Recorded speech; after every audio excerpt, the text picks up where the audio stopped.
Okay. ମୋ slide ଟିକେ visible ହଉଛି ନା ମତେ କନଫର୍ମ କଲେ ମୁଁ ଆଗକୁ ଯିବି।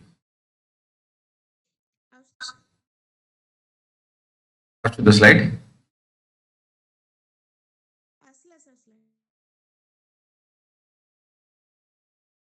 ଓକେ। ଏନସିଏଣ୍ଟ ହିଷ୍ଟ୍ରି ଯୋଉଟା କି ମୋର ହିଷ୍ଟ୍ରିଟା ତିନିଟା ପାର୍ଟରେ ଅଛି। ଏନସିଏଣ୍ଟ, ମିଡିଆଭେଲ ଆଉ ମଡର୍ନ ଅଛି। ଯଦି ଆମେ ୟୁପିଏସସି କିମ୍ବା ଓପିଏସସି ପଏଣ୍ଟ ଅଫ ଭ୍ୟୁରେ ହିଷ୍ଟ୍ରିକୁ ଆମେ ଦେଖିବା କିମ୍ବା ତାର ଏକ୍ଜାମ ପ୍ୟାଟର୍ନକୁ ଦେଖିବା, ମ୍ୟାଥ୍ସରେ ଅଫକୋର୍ସ ତମର ୱେଟେଜ ଅଧିକା ଆସୁଛି କ'ଣ ମଡର୍ନ ହିଷ୍ଟ୍ରି। ଜେନୁଇନ୍ କଥା, ସେଥିରେ କିଛି ଭାବିବାର ନାହିଁ। ମଡର୍ନ ହିଷ୍ଟ୍ରି ତ ୱେଟେଜ ଭଲ ଆସୁଛି ଆଉ ପାଠ ତମକୁ କୋଉଠି ନା କୋଉଠି ଟିକେ ଇଣ୍ଟରେଷ୍ଟିଂ ଲାଗିବ। ଗାନ୍ଧୀ ଆସିଗଲେ, ବାକି କଥା ହେଲା, ତ କଂଗ୍ରେସ ବନିଲା, ତ ଟିକେ ଇଜିଅର ଲାଗିବ କଥା।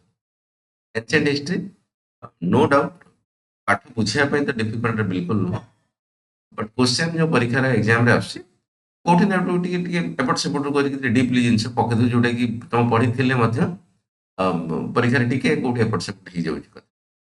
ବଟ୍ କ୍ଲିୟର କଟ୍ ମନେକର ତମେ ବୁଦ୍ଧିଜିମ୍ କଥା କୁହାଯାଉ କିମ୍ବା ବାକି ତମର ହରପ୍ପା ମହେଞ୍ଜୋଦାରୋ କଥା କୁହାଯାଉ କିମ୍ବା କୋଉ ସିଟି କୋଉ ଜାଗାରେ ଅଛି, ସେ କଥା ଡାଇରେକ୍ଟ କ୍ୱେଶ୍ଚନ୍ ଆସିଲା କୋଉଠି ନା କୋଉଠି ପିଲା କରିଦଉଛନ୍ତି।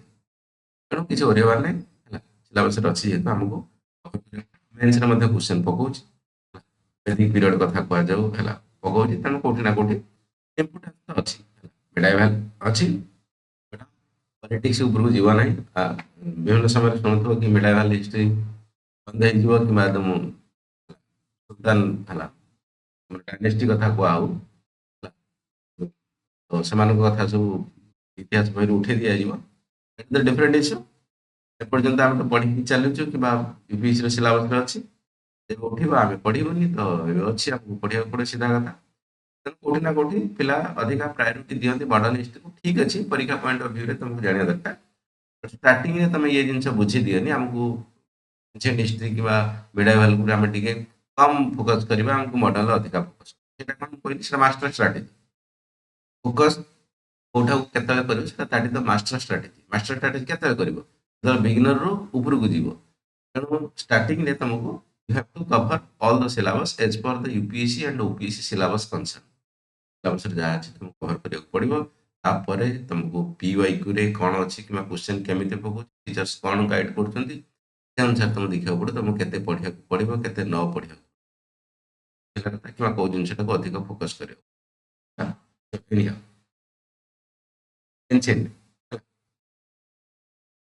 ହିଷ୍ଟ୍ରି ଅଫ ଇଣ୍ଡିଆ ଇଣ୍ଟ୍ରୋଡକ୍ସନ କଥା କହୁଛି। ଭାରତର ଇତିହାସ ଏନସିଏଣ୍ଟ ତ ଖାଲି ଭାରତରେ ତିଆରି ହେଇନି, ଅଲଗା ଅଲଗା ମାନେ ସଭ୍ୟତା ମଧ୍ୟ ଅଛି। ବାକି ୱାର୍ଲଡ ହିଷ୍ଟ୍ରି ମଧ୍ୟ କିଛି କଥା ଆସିବ, ବାକି ଇଣ୍ଡିଆ କଥା ମେନସନ କରା। The proper understand the early trend culture and the society we divide the history in three parts ହେଲା। ପୁରୁଣା କଥାକୁ ଆମେ ଆଲୋଚନା କିମ୍ବା ବିସ୍ତୃତ ଭାବରେ ବୁଝିବାକୁ ହେଲେ ଟ୍ରେଣ୍ଡ କଲଚର ହେଲା society, you have to divide the history into three parts, that is the ancient history, medieval and modern। Odia ତମେ ଦେଖିଦବ, ଏନସିଏଣ୍ଟ ମାନେ ତମର ପୁରୁଣା, ମିଡିଆଭାଲ ମାନେ ମଝାମଝି, ମଡର୍ନ ମାନେ ଆଧୁନିକ। ଯଦି ଓଡ଼ିଆ ଲେଖିବ ତାକୁ ଓଡ଼ିଆ ତ ମିଳିଯିବ, ବାଟ କଥା ଏନସିଏଣ୍ଟ ଷ୍ଟାର୍ଟ ଫ୍ରମ୍ ଟାଇମିଂ ଟା ମନେ ରଖିଥାଉ। ହିଷ୍ଟ୍ରିରେ ବାବୁ ଟାଇମିଂ ଯଦି ମନେ ରଖିବ, ସେ ହିଷ୍ଟ୍ରି ପଢ଼ିବାର କିଛି ଭ୍ୟାଲୁ ନାହିଁ। ହିଷ୍ଟ୍ରି ବୁଝି ହବ ତମକୁ ସବୁବେଳେ, ହିଷ୍ଟ୍ରି ତମକୁ ସବୁ ପାର୍ଟରେ ବୁଝି ହବ, କିଛି ଅସୁବିଧା ନାହିଁ। ଗପ ଲାଗିବ, ଏଥିରେ ଦିମାଗ ଯାହାର ଆବଶ୍ୟକତା ନାହିଁ। ଇକୋନୋମିକ୍ସ ହେଇଗଲା, ସାଇନ୍ସ ଆଣ୍ଡ ଟେକ୍ ହେଇଗଲା, ଏନଭାରମେଣ୍ଟ ହେଇଗଲା, ଏଥିରେ ତମକୁ ଟିକେ ବୁଝିବାକୁ ପଡ଼ିବ ପାଠ। ବଟ୍ ହିଷ୍ଟ୍ରିରେ ବୁଝିବାକୁ କିଛି ନାହିଁ, ସେମିତି କିଛି ବୁଝିବାକୁ। ବାସ୍ ତମେ ଯାହା ପଢିଥିଲ ବହିରେ ଷଷ୍ଠ ସପ୍ତମ ଶ୍ରେଣୀ, ତାকে ଆଉ ଥରେ ରିପିଟ୍ ମରା ହଉଛି, ତାକୁ ଶୁଣିକି ମନେ ରଖିବ, ଡେଟ୍ ଗୁଡ଼ା ମନେ ରଖିବ, ଟାଇମିଂ ମନେ ରଖିବ, କ୍ରୋନୋଲୋଜିକାଲ ଅର୍ଡରରେ। କ୍ରୋନୋଲୋଜି ମାନେ କାହା ପରେ କ'ଣ ଘଟଣା ଘଟିଥିଲା, କୋଉ ଯୁଦ୍ଧ କେତେବେଳେ ହେଇଥିଲା, କିଏ କିଏ କେତେବେଳେ ଆସିଥିଲା, କିଏ କାହାକୁ ମାରିଥିଲା, କାହିଁକି ମାରିଥିଲା, ଏଇ ସବୁ କଥାକୁ କ୍ରୋନୋଲୋଜିକାଲ ସମୟ ଅନୁସାରେ ମନେ ରଖିବ। ଠିକ ଅଛି।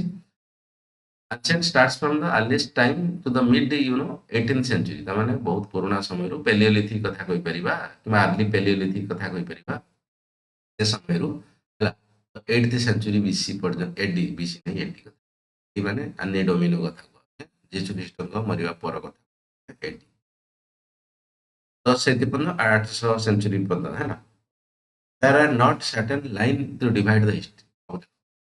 ଆମେ बीसी पढ़ू या फिर यूपीएससी पढ़ू या फिर तुम कौन एसएससी कि डब्ल्यूएससी जहाँ भी कर ये पाठ को पढ़िया तुम गोटे सिलाबस दिया सिलाबस भितर लिखा है मॉडर्न हिस्ट्री कि तुम एंशिएंट हिस्ट्री मिडाइवल हिस्ट्री है ये जिन लिखा है माने नुहे जे मॉडर्न हिस्ट्री स्टार्ट हम बोली माने जबरदस्ती मिडाइवल को सरेले पिटी पुटाई कि जहाँ युद्ध फुद्ध कर सरेले कि मॉडर्न हिस्ट्री स्टार्ट हो बही लेखा स्टार्ट हो जबरदस्ती स्टार्ट करेंगे एंशिएंट को सेमती किसी मेंशन कर केतुटा जिनस अच्छी कथा कल्चर केमती चेंज है कि सभ्यता केमती चेंज है कि आमको पढ़ियार गोटे इजियर हम बहुत सारा जिन जेहतु गोटे कथार मिसी न जाओ दैट इज द रीजन आमर सुविधा आम इतिहास को तीन भाग में विभक्त कर माने इतिहास तीन भाग में विभक्त है इतिहास आपे आपे तीन भाग में विभक्त है कारण मॉडर्न हिस्ट्री स्टार्ट हो मिडाइवल को जल्दी सर इतिहास भाविला सेमती नुह आमको इजियर पढ़ाई ये समय पर्यटन या कथा होता कल्चर टी आमको चेंज है कि हर्षवर्धन आसीगले वगैरह वगैरह कथा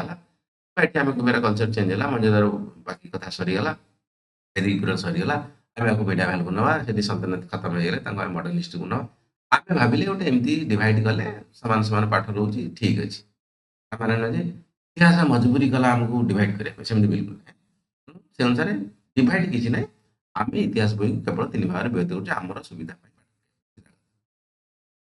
there are not certain line to divide the history तेणु तेणु कौन प्रकार एकदम लाइन पकाई लक्षण रेखा कि भाई साहब एक पाखर तो पूर्व गले आम पाइबा कौन मेडियाल एट पाखर पूर्व गले आम पाइबा एंशिएंट एट पाखर पूर्व गले आम पाइबा हिस्ट्री किसी डिवाइड गोटे इमाजिनरी कथा कहूँ आम आपको लिखीचु निजे पढ़ाई भलसे बुझा in the consideration caste system republican system starting phase of the Delhi Sultanate is the starting phase of the medieval period मैंने 7 ରୁ 8 सेंचुरी एडी पाखु 18 सेंचुरी एडी पर्यंत जो सिस्टम था आम मिडाइवल कहूँ जो स्टार्टिंग दिल्ली सल्तनत कथा कहूँ दिल्ली सल्तनत जो स्टार्ट है मिडाइवल पढ़ा से आम कहूँ कौन ना स्टार्ट है कौन आम मिडाइवल हिस्ट्री खिलजी फिलजी डायनेस्टी बाकी also demarcated by the Plessy War for the beginning of the British.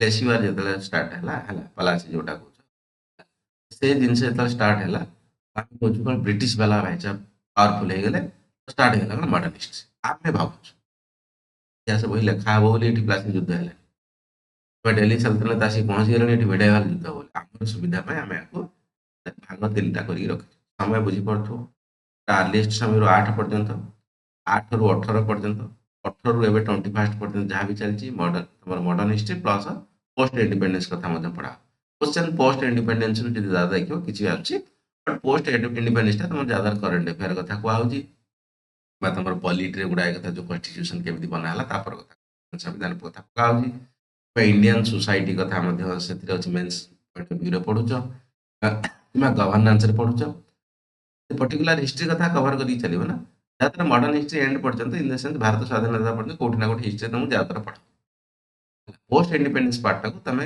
जहाँ पढ़ुच बट अलग अलग सब पार्ट में मिसी मुसा जाऊँ कन्स्टिट्यूशन संविधान कथा पॉलिटी पढ़ुच इंडियन सोसाइटी कौन है कौन ना से कथा पढ़ुच पॉलिटिकल सिस्टम गवर्नांस तुम पढ़ुच अलग अलग जगह कौटी ना कौटी पोस्ट इंडिपेंडेंस तुम पढ़ जहाँ तरफ हिस्ट्री कथा पूरा कंक्रीट हिस्ट्री कथा कौच तुम ancient medieval modern in the sense स्वाधीनता पर्यंत कथा कह पोस्ट इंडिपेंडेंस कथा बही बट जहाँ तरफ तुम ये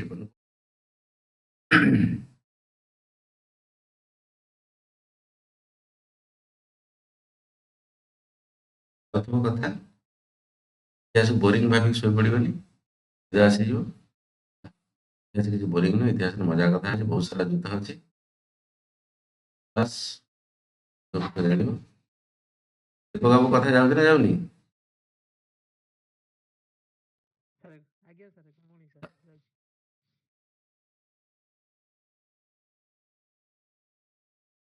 फिजिकल पिक्चर ऑफ इंडिया ठीक अच्छे एंशिएंट एंशिएंट कथा कहब तुमको एबे कथा कहने एंशिएंट कथा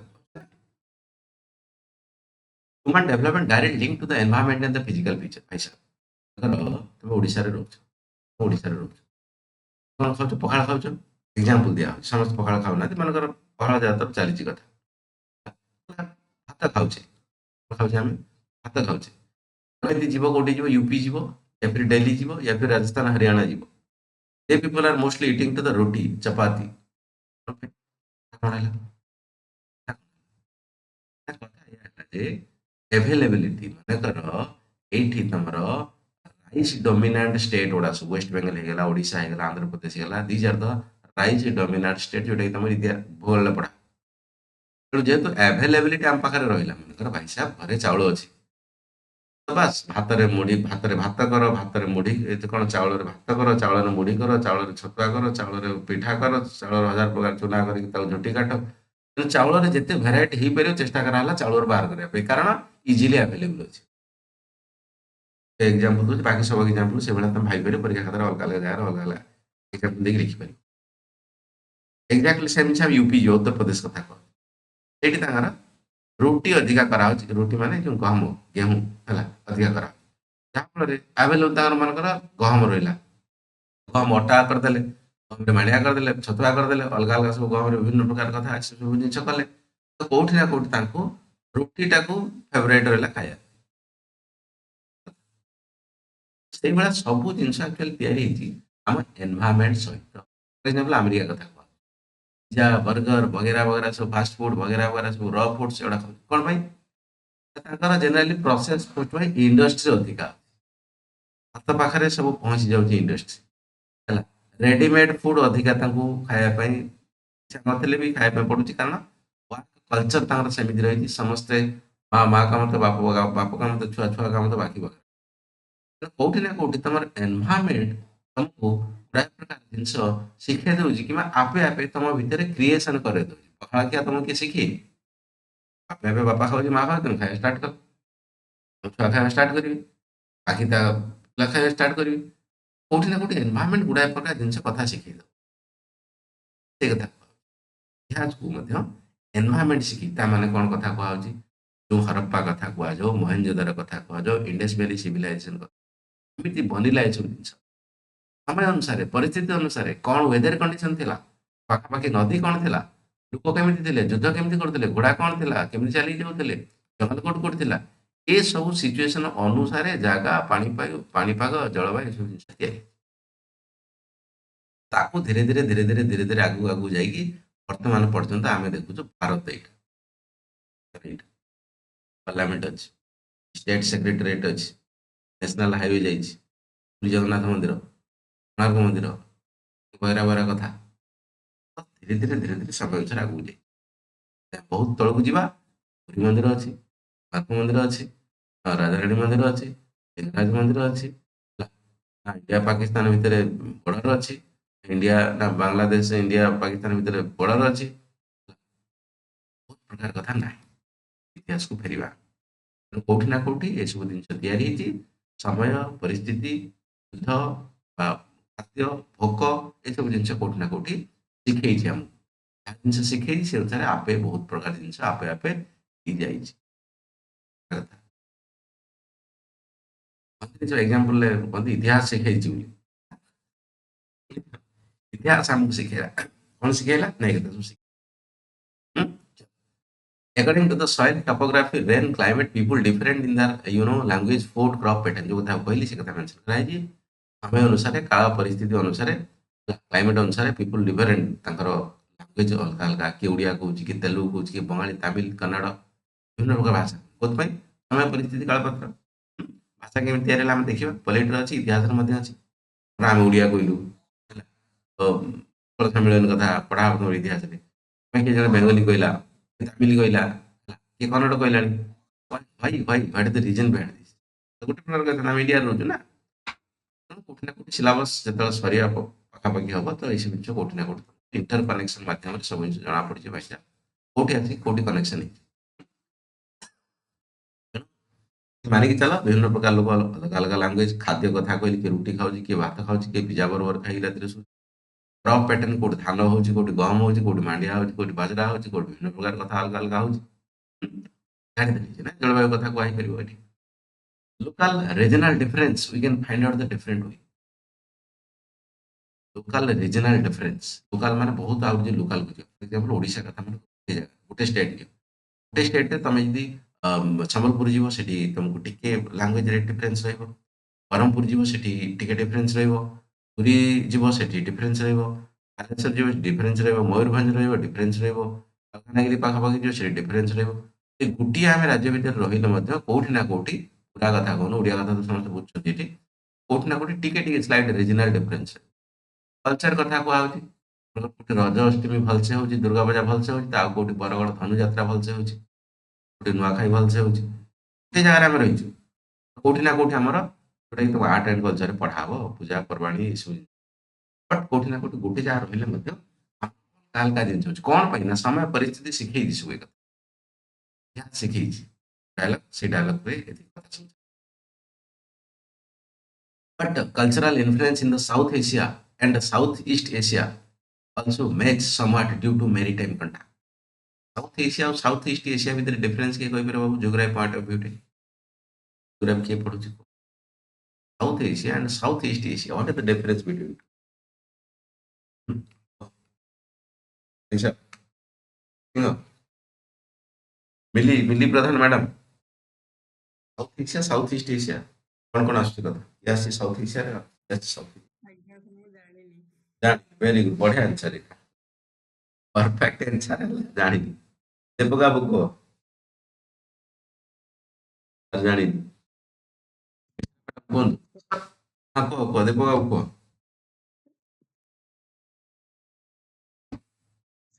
ଜାଣିନି, ଭେରି ଗୁଡ୍, ମିଶ୍ରା ମ୍ୟାଡାମ କୁହନ୍ତୁ।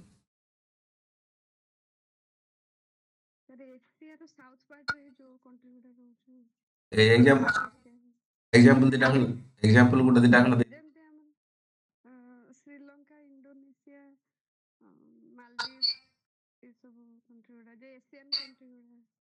बिल्कुल, देन साउथ ईस्ट एशिया,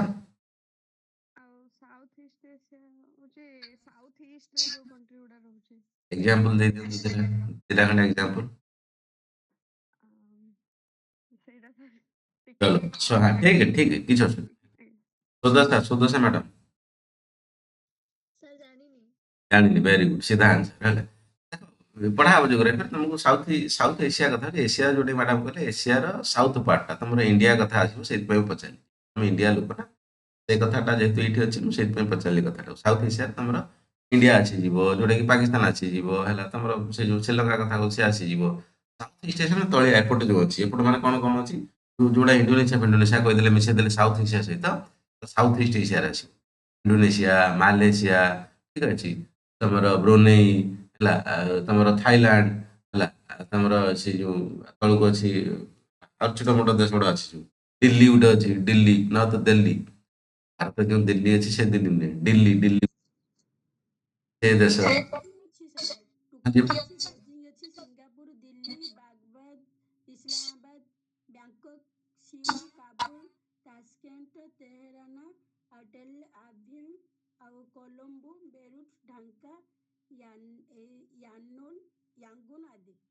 ହଁ ସେଟା ସାଉଥ ଏସିଆ କଥା କହିଲେ, ଆଉ ଯୋଉ ତଳକୁ ଯିବା ସାଉଥ ଇଷ୍ଟ ଏସିଆ ମଧ୍ୟ ମୁଁ ଯୋଉ କହିଲି ସେ ଯୋଉ ବାକି ପାର୍ଟଟା ରହିଲା ସେଥିରେ ଅଛି, ହେଲା। ଏରିଆ ତ କଥା ଉଠୁଛି କି ସାଉଥ ଏସିଆ ତାମାନେ ଇଣ୍ଡିଆ କଥା କୁହାହଉଛି, ଇଣ୍ଡିଆ ଜାକର୍ତ୍ତା କଥା ହଉଛି, ବାଲିଯାତ୍ରା ଆମର ହଉଛି, ବାଲିଯାତ୍ରା ଶୁଣିଥିବ, ବାଲି ମାନେ ସେଣ୍ଟ ଫେଷ୍ଟିଭାଲ, ସେଣ୍ଟ ଫେଷ୍ଟିଭାଲ ତା ନାଁ କଣ କଣ ପାଇଁ ଦିଆହେଲା ବାଲି, ହେଲା ଇଣ୍ଡୋନେସିଆ ବାଲି କଥା କୁହାହଉଛି, ହେଲା। ବାଣିଜ୍ୟ ପୁଅ ମାନେ ଯାଉଥିଲେ ଫେରିକି ଆସୁଥିଲେ ସେ ସବୁ କଥା, ତାମାନେ ଅଲଗା ଅଲଗା ହେଲେ ମଧ୍ୟ ଏସିଆ, एशिया मैंने एशिया साउथ एशिया କଥା ସବୁ ତ ଏସିଆ ପାର୍ଟ, ବଟ୍ ଆମ ଭିତରେ ବହୁତ ସାରା ରିଲେସନ, ଏକ୍ସାମ୍ପଲ ବାଲିଯାତ୍ରା ଲେଖିଦବ, ବାସ୍ କାମ ଖତମ। ଚାଲ କୁହ ହଁ, ବିଜୁ ପଟ୍ଟନାୟକ ସେଠି ଏଣ୍ଟ୍ରି ମରେଇ ପାରିବ, ବଟ୍ ଆବଶ୍ୟକତା ନାହିଁ, ଦରକାର ପଡ଼ିଲେ ସେଠି ଅଲଗା ଅଲଗା ଜାଗାରେ ମରେଇବ। ଅନେସେସରି ଜାଗା ପିଲା କଣ କହନ୍ତି, ବେଳେ ବେଳେ ଅଧିକା ପଢିକି ଯାଇଥିଲେ ସେ ଖାତାରେ ବାନ୍ତି କରିଦିଅନ୍ତି, କଣ ମାନେ ଅନେସେସରି ଜାଗାରେ ସେଗୁଡା ବି କରିବେ, ସେଗୁଡା ନେଗେଟିଭ ପାର୍ଟ, ଏଇଠି ସେଟାକୁ ପକେଇବୁ। ତମେ ପଢିକି ଯାଇଛ ବୋଲି କୁଆଡେ କାମ ଲାଗିନାହିଁ ବୋଲି କଣ ମନ ଇଚ୍ଛା ଜବରଦସ୍ତ ଖାତାରେ ପକେଇବ କି? ଯେତେବେଳେ ପଢିଥିଲ ଆସିଲାନି ଆସିଲାନି 50ଟା ପଢିଥିଲ ତା ଭିତରେ 10ଟା ଆସିବ, 5ଟା ଆସିବ, ସେଇ 5ଟା ଲେଖିବ। ତାମାନେ 50ଟା ପଢିକି ଯାଇଛ ବୋଲି ମୁଁ ଛାଡିବିନି, ଯୋଉଠି ହେଲେ ମୁଁ ତ ତାକୁ ପୁରେଇବି, ସେମିତି କରିବନି, ହେଲା। ବ୍ୟାଡ୍ ଇମ୍ପାକ୍ଟ ପକେଇବ, ଯୋଉଠି ଦରକାର ଏକ୍ସାମ୍ପଲ ସେଇଠି ପକେଇବ। ନେକ୍ସଟ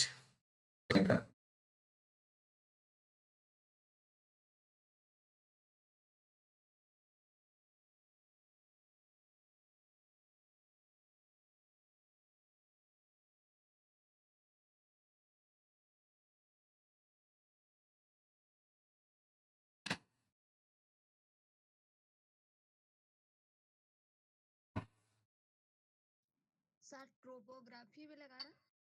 ଟପୋଗ୍ରାଫି ମାନେ କଣ କିଏ କହିପାରିବ? ମୁଁ ଜିଓଗ୍ରାଫିରେ ପଢେଇଥିଲି, କାଲି ଜଷ୍ଟ ପଢେଇଛି ଏ ୱାର୍ଡଟା କହିଛି। ଟପୋଗ୍ରାଫି ମାନେ କଣ? ଟପୋଗ୍ରାଫିର ମିନିଂ କଣ କିଏ କହିବ? କହିଦଉ। ଟପୋଗ୍ରାଫିର ମିନିଂ ହେଲା ଯୋଉ ମାନେ ଆର୍ଥ ସରଫେସ୍ ଅଛି, ସେ ସରଫେସ୍‌ର କେମିତି, ସେ ଜାଗାଟା କେମିତି ଅଛି, ତାମାନେ କୋଉଠି ପାହାଡ ଅଛି, କୋଉଠି ନଦୀ ଅଛି, କୋଉଠି ସମୁଦ୍ର ଅଛି, କୋଉଠି ଢଳାଣିଆ ଅଛି, କୋଉଠି ଗଡାଣିଆ ଅଛି। ତ ଏଇ ସବୁ ଜାଗା ଗୁଡାର ଷ୍ଟ୍ରକ୍ଚର କେମିତି, ଟପୋଗ୍ରାଫି। ଗଡାଣି କୋଉଠି ଖସାଣି। ସାର୍ କାଲି କ୍ଲାସର ପିଡିଏଫ୍ ଗ୍ରୁପରେ ଦେଇଛନ୍ତି କି? କାଲି ପଠାଏନି, ପଠେଇଥିବେ ଏଇ ଦିଟା ସାଙ୍ଗେ। କାଲି ମୁଁ ନଥିଲି ସାର୍ କ୍ଲାସ୍। ଠିକ ଅଛି, ଠିକ। ଆଗକୁ ଯିବି। Pre historic period, prehistoric period, Paleolithic period and old stone age। ଆଚ୍ଛା ହିଷ୍ଟ୍ରି ପ୍ରି ହିଷ୍ଟ୍ରି ଭିତରେ ଡିଫରେନ୍ସ କିଏ କହିବ କୁହ? ହିଷ୍ଟ୍ରି ଆଣ୍ଡ ପ୍ରି ହିଷ୍ଟ୍ରି, ତା ଭିତରେ ଡିଫରେନ୍ସ କଣ ଅଛି? ଇତିହାସ ଆଉ କଣ ପ୍ରି ହିଷ୍ଟ୍ରି ମାନେ ପୂର୍ବ ଇତିହାସ, ତା ଭିତରେ କଣ? ଓଡ଼ିଆଟା ମୁଁ ଯେତେବେଳେ କହୁଛି ଯୋଉ ଭାଷାକୁ ଟିକେ ତାକୁ ମ୍ୟାଚ୍ କରିଦେବ, ମୁଁ ଠିକ କହୁଥାଇ ନପାରେ ମେ ବି ବେଳେବେଳେ ଓଡ଼ିଆ ତାର ଯୋଉ ଟ୍ରାନ୍ସଲେସନଟା। ପ୍ରି ହିଷ୍ଟ୍ରି ଆଉ ତମର ହିଷ୍ଟ୍ରି ଭିତରେ ଡିଫରେନ୍ସ। ହିଷ୍ଟ୍ରି ତମକୁ ଯୋଉଠି କଣ ତ ଲେଖା ଲେଖି ସବୁ କଥା ଅଛି, ଯୋଉଠି ପ୍ରୁଫ୍ ଅଛି, ତାକୁ ହିଷ୍ଟ୍ରି କହିବା। ହିଷ୍ଟ୍ରି କଣ? କିଛି ନାହିଁ, ଭାବୁଛି ଭାବୁଛି ଏଇଆ ହେଇଥିବ, କିଛି ନାହିଁ ସେଠି, ହାୱାରେ କଥା ଚାଲିଛି। କିମ୍ବା ବହୁତ ସାରା ଜିନିଷ ତମେ ଇତିହାସରେ ଆଗକୁ ଗଲେ ଜାଣିବ କି ବଂଶଧର ମାନେ ଆଗକୁ ଆଗକୁ କଥା ବଢେଇଥିଲେ, ଏତ କଥା କୁହା କଣ ହେଲା ହେଲା ଆସିଲା କେମିତି, ଆସିଲା ଏଇ ଜିନିଷ କୁହାହଉଛି କି ଭାଇ ସାହେବ ଏତେ ଲୋକଙ୍କ ମୁଣ୍ଡରେ ବୁଦ୍ଧି ଥିଲା ସବୁ, ବେଦ ପଢିକି ନିଜେ ପଢୁଥିଲେ, ଛୁଆଙ୍କୁ ସବୁ ପଢିକି ଶିଖେଇ ଦଉଥିଲେ। ସେ ଛୁଆ ପଢିଲେ, ତାପରେ ତାଙ୍କ ନେକ୍ସଟ ଜେନେରେସନ ସେ ବେଦ ପାଠ ଶିଖେଇଲେ। ଏବେକା ବେଦ ନୁହେଁ, ସେବେ ବେଦ କଥା କହ। ଏମିତି ସେମାନେ ବହୁତ ଦିନ ପୂର୍ବରୁ କରିଥିଲେ, ବଟ୍ ଲେଖା ଲେଖି କିଛି ନାହିଁ। ଲେଖା ଷ୍ଟାର୍ଟ ହେଲା ବୈଦିକ ପିରିୟଡ଼ ପୂର୍ବରୁ ପାଖରୁ ଆକ୍ଚୁଆଲି।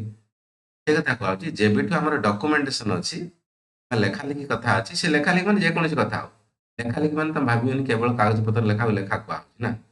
ଆମର ଯୋଉ ଶିଳାଲିପି କଥା କୁହା ହଉ, ଶିଳାଲିପି ମାନେ ପଥର ଖୋଦିତ ଲେଖା ପଢା ହଉ ସବୁ, ଏଇସବୁ ଜିନିଷ ଲେଖା କଥା କହୁଛି ହେଲା। କିମ୍ବା ବିଭିନ୍ନ ପ୍ରକାର ତମର ଯୋଉ ତମର କଣ ମିଳୁଛି, ଇନଷ୍ଟ୍ରୁମେଣ୍ଟ ମିଳୁଛି, ଏକ୍ସକାଭେସନ, ଏକ୍ସକାଭେସନ ମାନେ ଖୋଦନ, ଏସବୁ ଜିନିଷ ମିଳୁଛି। ତ କିଏ କେମିତି କାହା ମୁଣ୍ଡ ବାଁ ପଟକୁ ରୋହିତ ମଲା ପରେ ତ କାହା ମୁଣ୍ଡ ଡାହାଣ ପଟକୁ, କିଏ ମଲା ପରେ ତା ମୁଣ୍ଡ ପାଖରେ ଆଟିକା ରଖି ଦଉଛନ୍ତି, ତ କିଏ ମଲା ପରେ ତା ମୁଣ୍ଡ ପାଖରେ କୁରାଢି ଫୁରାଢି ରଖି ଦଉଛନ୍ତି। ତ ବିଭିନ୍ନ ପ୍ରକାର କଥା ଆମକୁ କୋଉଠି ନା କୋଉଠି ସିମ୍ବଲ ଦଉଛି କି ହଁ ସେମାନେ ମନ୍ତ୍ରତନ୍ତ୍ର ବିଶ୍ୱାସ କରୁଥିବେ, କିମ୍ବା ନେକ୍ସଟ ଜେନେରେସନ ମାନେ ଆ ପରବର୍ତ୍ତୀ ସମୟରେ ଆମେ ଜନ୍ମ ପାଇବୁ, ରିବର୍ଥ ହେଲା, ପୁନର୍ଜନ୍ମ।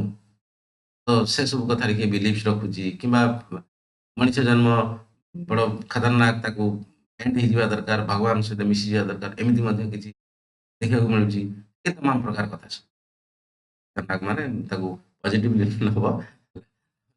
ମଣିଷ ହେଲା ଯୋଉ ତମେ ଶୁଣିଛ କଣ ନା ଆତ୍ମା ପରମାତ୍ମା ମିଳନ କଥା, ସେ ଅଛି ତମର ବେଦିକରେ ଅଛି ନା ସେ କଥା ଗୁଡା ମଣିଷ ଯେତେବେଳେ ତାର ପୁଣ୍ୟ କର୍ମ ଠିକ ଠାକ କରିବ, ତ ସିଏ କଣ ହବ, ତା ଆତ୍ମାଟା ପରମାତ୍ମା ମିଳିବ, ଯାହାକୁ ଦୁନିଆ ଯୋଉଥିପାଇଁ କି ସବୁ ଚାଲିଛି କଥା। ଆମେ ପରମାତ୍ମା ସବୁ ଗୋଟେ ଫିଲୋସଫିକି ଯିବାନି, ପେପର ଅଛି, ଆମେ ହିଷ୍ଟ୍ରି ପଳେଇଯିବା।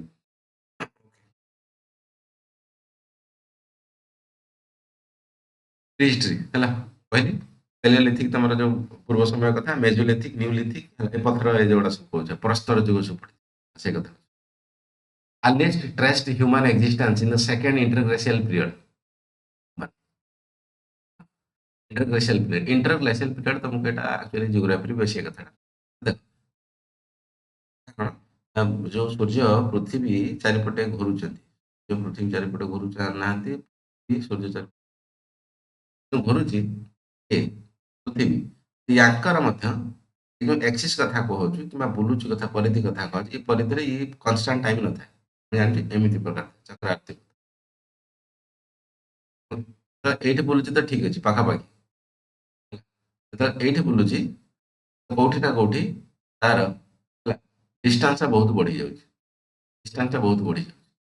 लगभग 20-40 ହଜାର ବର୍ଷ ଭିତରେ ଥରେ ଗ୍ଲେସିଆଲ ପିରିୟଡ ଆସୁଛି। ଗ୍ଲେସିଆଲ ପିରିୟଡ 20-40 ହଜାର ବର୍ଷ ପରେ ଗ୍ଲେସିଆଲ ପିରିୟଡ, ଗ୍ଲେସିଆଲ ମାନେ ବରଫ ଯୁଗ, ବରଫ ଯୁଗ ସାର୍ କଣ? ବରଫ ଯୁଗ ମାନେ ସବୁଗୁଡା ବରଫ ହେଇଯିବ। ଆଚ୍ଛା, ସବୁଗୁଡା ବରଫ ହେଇଯିବ ମାନେ ହଁ।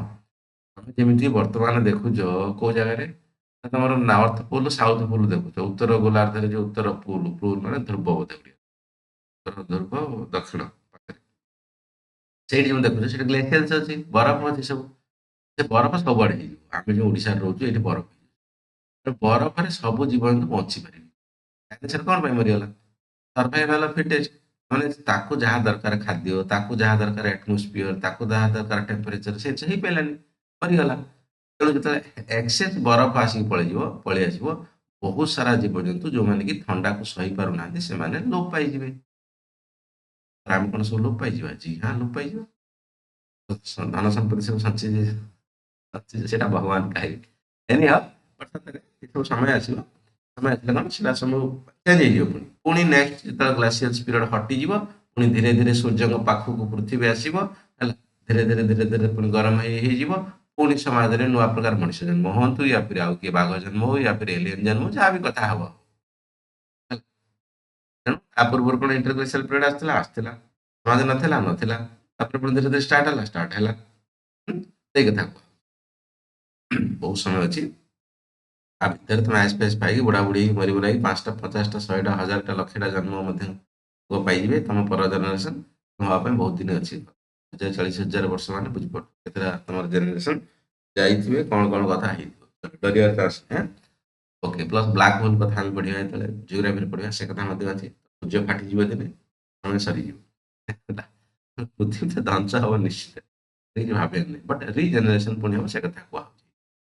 ହେଇନି ହଉଛି ଡେଷ୍ଟ୍ରକ୍ଟିଭ ଆମେ କଥା ହବାନି, କନଷ୍ଟ୍ରକ୍ଟିଭ ହବା, ବଟ୍ ଯାହା ଅଛି ଆମକୁ ତ କହିବାକୁ ପଡିବ। Okay, this is known, this is known due to stone tool found in the Son Valley. Son Valley କଥା କହୁଛି। Now in the Pakistan, ପାକିସ୍ତାନରେ ଯୋଉ ସୋନ ଭ୍ୟାଲି ସେଇଠି ଷ୍ଟୋନ ଟୁଲ ପାଇବା ହଉଛି। ପଥର ନିର୍ମିତ ଜିନିଷ, ତାକୁ ଷ୍ଟୋନ ଟୁଲ। ବର୍ତ୍ତମାନ ମନେକର ଆମେ କୁରାଡି ୟୁଜ କରୁଛୁ, କଟୁରୀ ୟୁଜ କରୁଛୁ, ଆରିସି ୟୁଜ କରୁଛୁ, ଏସବୁ କରୁଛୁ ଲୁହାରେ କିମ୍ବା ତମ୍ବାରେ କିମ୍ବା ପିତ୍ତଳରେ, ଯାହା ବି ହଉଛି ହଉଛି। ବଟ୍ ସେତେବେଳେ ସବୁ ଏଇ ଯୋଉ ପଥର ପଥର ସେମାନେ ଗୁଜିଆ ମୁଜିଆ ଗୁଜିଆ ତ ଜାଣିନଥିଲେ, ବଡ ପଥର ପିଇଦେଲେ ଗୋଟେ ମରିଗଲା ହରିଣ ଶିଆଳ, ତାକୁ ଆଣି ନିଆଁ ଅବଶ୍ୟ ବହୁତ ଦିନ ହେଲା ବାହାରିଲାଣି। ନିଆଁରେ ଟିକେ ପୋଡିଦେଲେ ତାକୁ ମଜା ଆସିଗଲା, ସେ ଖାଇଲେ, ଏମିତି ତା କଥା ଚାଲିଥିଲା। ସେ କଥା this is known at the ବାବୁ ଦେଖ, ତମେ ଭାବିବନି ଯେ ଆମ ପାଖରେ ବର୍ତ୍ତମାନ ମନେକର ତମ ପାଖରେ ବର୍ତ୍ତମାନ କାର ଅଛି, ଲାଇଟ୍ ଅଛି ହେଲା, ମାନେ ମୋବାଇଲ ଅଛି, ସବୁ ଇନଷ୍ଟ୍ରୁମେଣ୍ଟ ଅଛି, AK-47 ଭଳିଆ ବନ୍ଧୁକ ଆସିଲାଣି ମାରିବା ପାଇଁ, ସବୁ କିଛି କଥା ଅଛି। ତମେ ପଥରକୁ କାହିଁକି ଭାବିବ? ତଥାପି ବହୁତ ସାରା ସମୟରେ ପଥର ଫିଙ୍ଗା ଫିଙ୍ଗି ହଉଛି, ଯେତେବେଳେ ଦି ଗୋଷ୍ଠୀ ଭିତରେ ଯୁଦ୍ଧ ଲାଗୁଛନ୍ତି, ନ୍ୟୁଜ ଆସୁଛି କି ଭାଇସା ପଥର ଫିଙ୍ଗା ଫିଙ୍ଗି ହେଲେ। ତା ପାଖରେ ବନ୍ଧୁକ ନାହିଁ। ବନ୍ଧୁକ ତା ପାଖରେ ପୁଲିସ ପାଖରେ ଅଛି, ଯିଏ ଚୋରା କିଣିଛି ତା ପାଖରେ ଅଛି ହେଲା, ସେ ଉଡେଇ ଦଉଛି ନିଅ। କିନ୍ତୁ ସେତେବେଳେ ସେ ସବୁ ଜିନିଷ ଜାଣିନଥିଲେ, ବନ୍ଧୁକ ତିଆରି ହେଇଥିଲା, କମ୍ପାନୀ ନଥିଲା, ପ୍ରାଇମ ମିନିଷ୍ଟର କିମ୍ବା ଚିଫ ମିନିଷ୍ଟର କିମ୍ବା ହୋମ ମିନିଷ୍ଟର କଣ୍ଟ୍ରୋଲ କରୁନଥିଲେ, ସେମାନେ ପଥର ଫିଙ୍ଗା ଫିଙ୍ଗି ହେଲେ।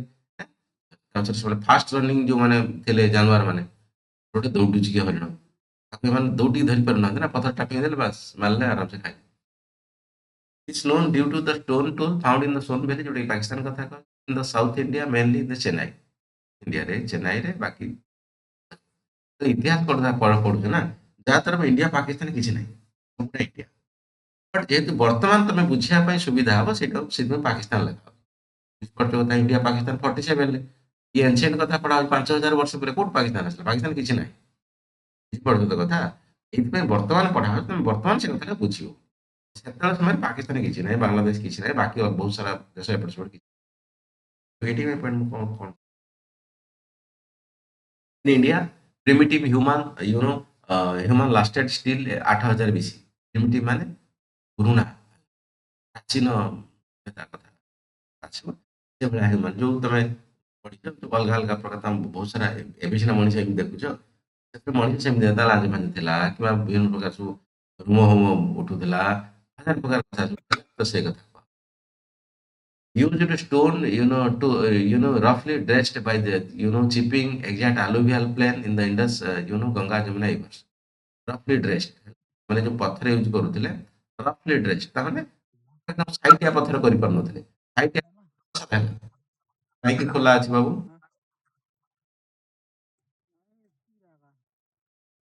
କାହିଁକି ବାବୁ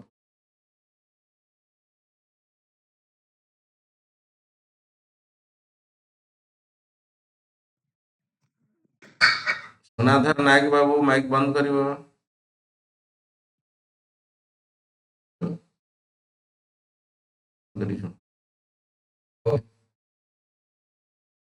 କଥା ଉଠୁଛି ଏ ଟାଇମରେ ମଧ୍ୟ ପଥରକୁ ଭଲସେ ଏମାନେ କରିପାରୁନଥିଲେ, କାରଣ ଗୋଟେ ପଥର ଆଣିଲେ ଘଷା ଘଷି କରିକି ତାକୁ ଭାଙ୍ଗିଦେଲେ, ଦି ଖଣ୍ଡ ବଡ ପଥର ଥିଲା, ଦି ଖଣ୍ଡ ଭାଙ୍ଗିଦେଲେ, ଚାରି ଖଣ୍ଡ ଭାଙ୍ଗିଦେଲେ, ବାପ ଗୋଟେ ଦେଲେ, ଛଅ ଗୋଟେ ଦେଲେ, ବାସ୍ ଚାଲିଲେ ଶିକାର ପାଇଁ। ଏତେ ଆଉ ତାଙ୍କୁ ପ୍ଲାନିଂ, ତାଙ୍କ ମୁଣ୍ଡରେ ଏତେ ବୁଦ୍ଧି ନଥିଲା କି ଭଲସେ ତୀକ୍ଷ୍ଣ କଲେ ଆମେ ହରିଣ କି କିମ୍ବା ବାକି ଯାହା ସେତେବେଳେ ଜାନୁଆର ଥିଲା ତାକୁ ମାରିପାରିବା ବୋଲି। ଯାହା ଯେମିତି ହେଲା ପଥର ଫିଙ୍ଗି ମାରିଦେଲେ, ଏଇ ଟାଇପର କଥା ଚାଲିଥିଲା ସେ।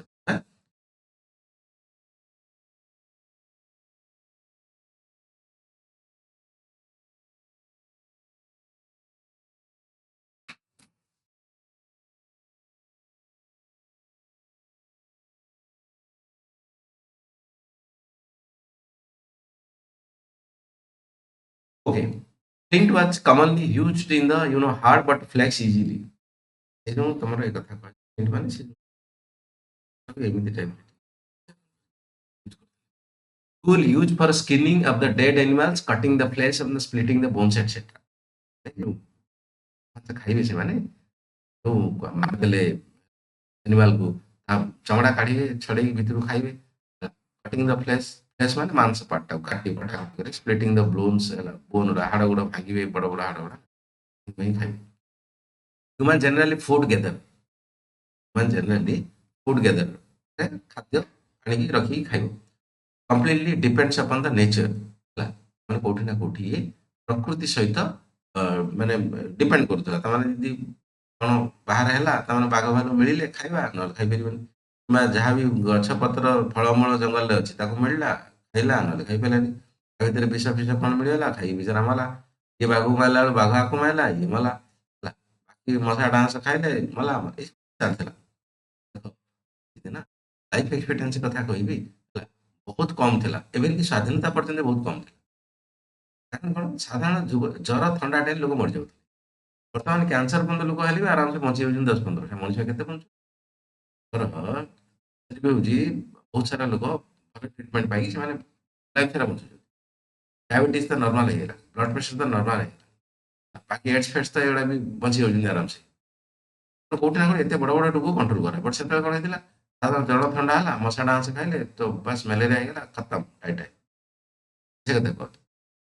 ଦେ learn to the control fire, ନିଆଁକୁ ସେମାନେ କଣ୍ଟ୍ରୋଲ ଜାଣିଥିଲେ କି ନିଆଁ ଟିକେ ପୋଡ଼ିକି ଖାଇଲେ ମଜା ଆସିଯିବ। ଆମେ ସେମିତି ବର୍ତ୍ତମାନ ଖାଉଛୁ ନା, ଚିକେନକୁ କେମିତି କରୁଛୁ, ନିଆଁରେ ପୋଡୁଛୁ, ପୋଡୁଛୁ ଯାହା ବି କରୁଛୁ। Use skin and the bark as the clothes, ତ ଚମଡ଼ା ପିନ୍ଧୁଥିଲେ ଏସବୁ ଜିନିଷ। ବାର୍କ ମାନେ ଗଛର ଯୋଉ ପଖଳ। Stay in the gather some the men and women and children, ବାସ୍ ଗୋଟେ ଜାଗାରେ ରହୁଥିଲେ, ନିଆଁ ଫିଆଁ ଜଳେଇଲେ, ଆରାମସେ କ୍ୟାମ୍ପିଂ କଲେ, ସେଇଠି ରହିଲେ।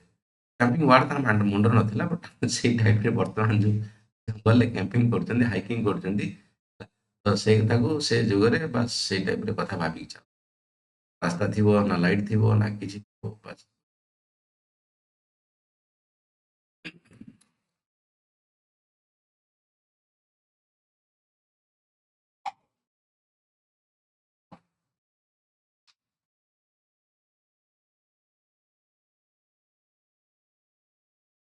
ଆଫ୍ରିକାରେ ବୋଧେ 11 ମାସ ପୂର୍ବରୁ ଭିଡ଼ିଓ କଣ ଆସିଥିଲା ବୋଧେ। ଆଫ୍ରିକାରେ ସେ ଯୋଉ କିଛି ଲୋକ ଅଛନ୍ତି, ମାନେ ଏବେ ବି ଯୋଉ ଭଳିଆ କଣ୍ଡିସନରେ ବଞ୍ଚୁଛନ୍ତି, ରିସେଣ୍ଟ ଭିଡ଼ିଓ 4 ମାସ ତଳ, ଅସମ୍ଭବ, ତମ ଆଖି ଇଏ ହେଇଯିବ ପୁରା। ଏମିତି ବି ଲୋକ ଏବେ ବି ବଞ୍ଚୁଛନ୍ତି। ଯୋଉ ଷ୍ଟୋରି ଗୁଡା କହୁଛି, ସେଇ ଷ୍ଟୋରି ଗୁଡା ତାଙ୍କ ସହିତ 80-90% ଫିଟ୍ ହେଇଯିବ। ଷ୍ଟାଇଲ, ତାଙ୍କ ରହିବା ଷ୍ଟାଇଲ, ତାଙ୍କ ଖାଇବା ଷ୍ଟାଇଲ, ଏଭ୍ରିଥିଙ୍ଗ, ତାଙ୍କ କଲଚର।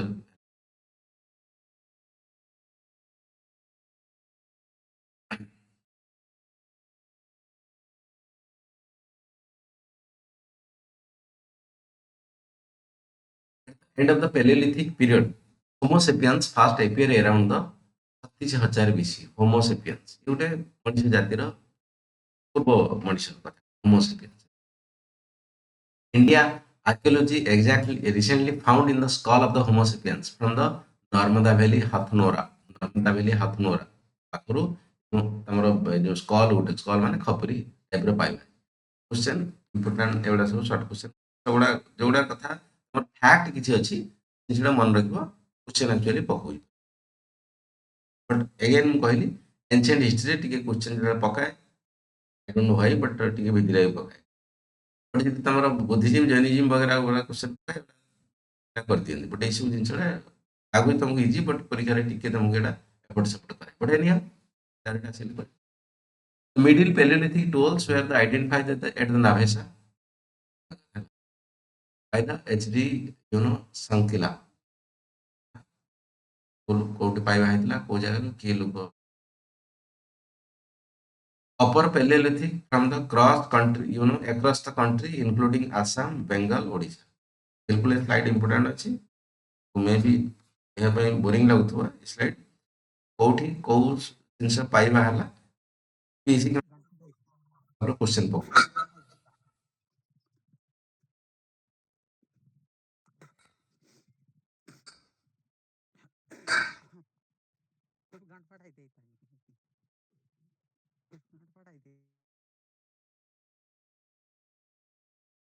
ଯୋଉ ଯା ପାଇବେ ନା ତ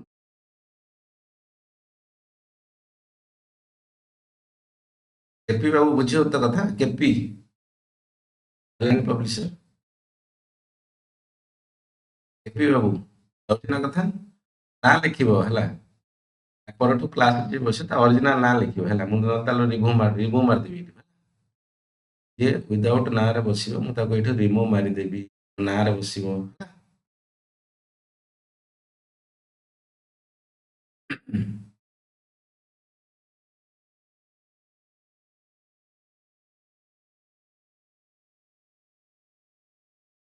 Okay, then Mesolithic age or the late Stone Age. Mesolithic age or the late Stone Age.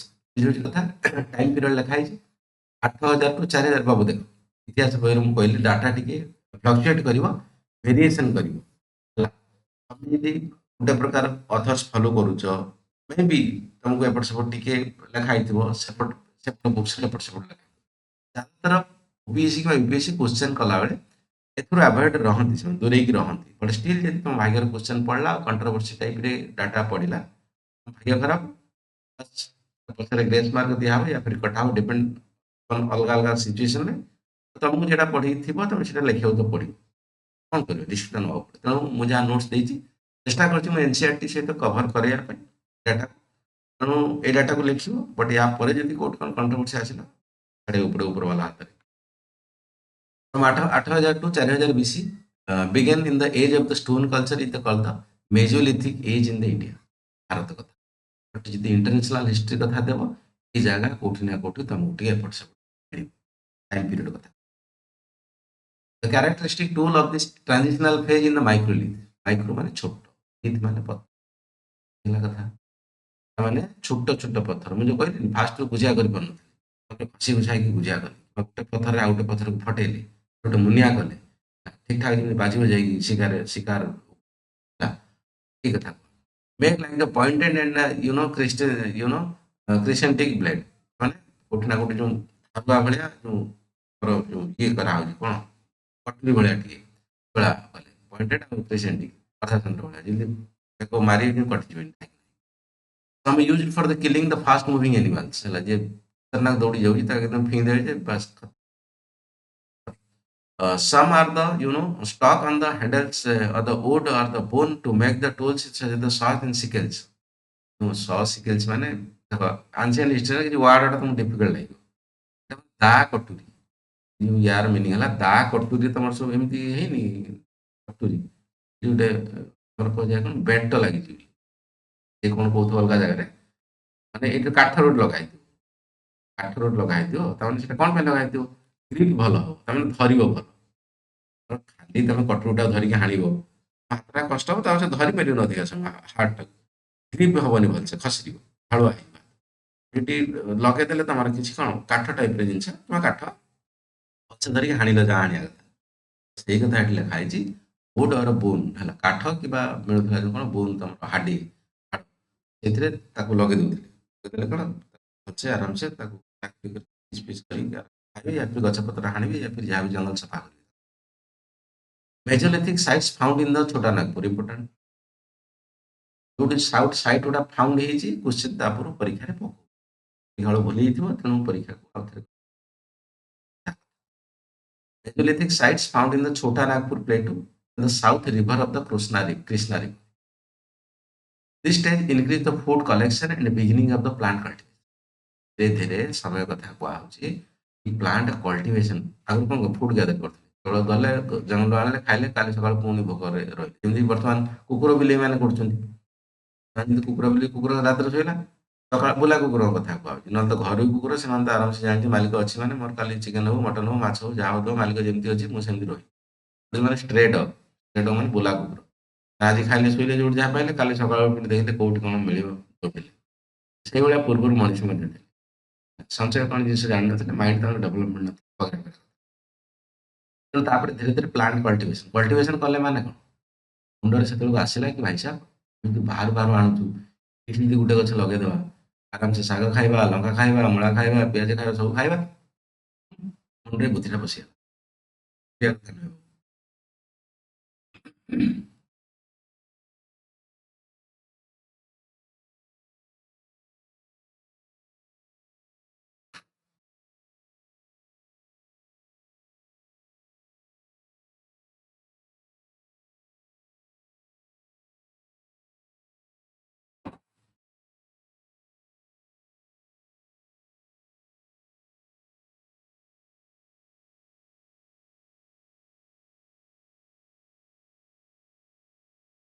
ଯୁକ୍ତା madam କଥା ଯାଉଛି ନା ଯାଉନି ଆଜ୍ଞା ସାର୍ ଆଜ୍ଞା ଦି ଜଣ ସଦସ୍ୟ କନଫ୍ୟୁଜ ହେଇଯାଉଛି ଚलो ଠିକ ଅଛି next neolithic new stone age new stone age ଆଜ୍ଞା ସମୟ ସୀମା ମଧ୍ୟ ଟିକେ ଏପଟ ସେପଟ ରହିବ ଇଣ୍ଡିଆ ସମୟ ଅଲଗା ସମୟ ବଟ୍ ଟିକେ ମ୍ୟାନେଜ କର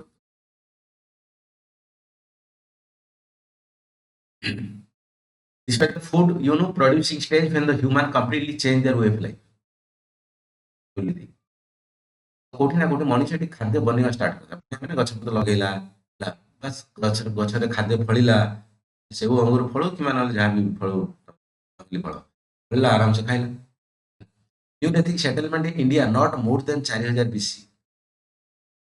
କୁ ଇଣ୍ଡିଆ ହିଷ୍ଟ୍ରି କହୁଛି କିମ୍ବା ଇଣ୍ଡିଆର ଲେଖକ ମାନେ ଯୋଉମାନେ ଲେଖିଛନ୍ତି ଇତିହାସ ବହି ସେମାନେ କହୁଛନ୍ତି ନଟ୍ ମୋର ଦେନ୍ 4000 BC କୁ ଆମେ ନ୍ୟୁଲିଥିକ କହିବା ନାହିଁ ବଟ୍ ୱାର୍ଲଡ କଣ୍ଟେଷ୍ଟ ବିଗେନ୍ 7000 କହୁଛି ନା 7000 ପାଖରୁ ଷ୍ଟାର୍ଟ କହୁଛି ନା 4000 ମ୍ୟାକ୍ସିମମ୍ ପର୍ଯ୍ୟନ୍ତ ଆମେ ଯାଇପାରିବୁ ଜିନିଷ ଚେଞ୍ଜ ଏଇଟା କଥା କଣ୍ଟ୍ରୋଭର୍ସି ରହିବ ଇତିହାସର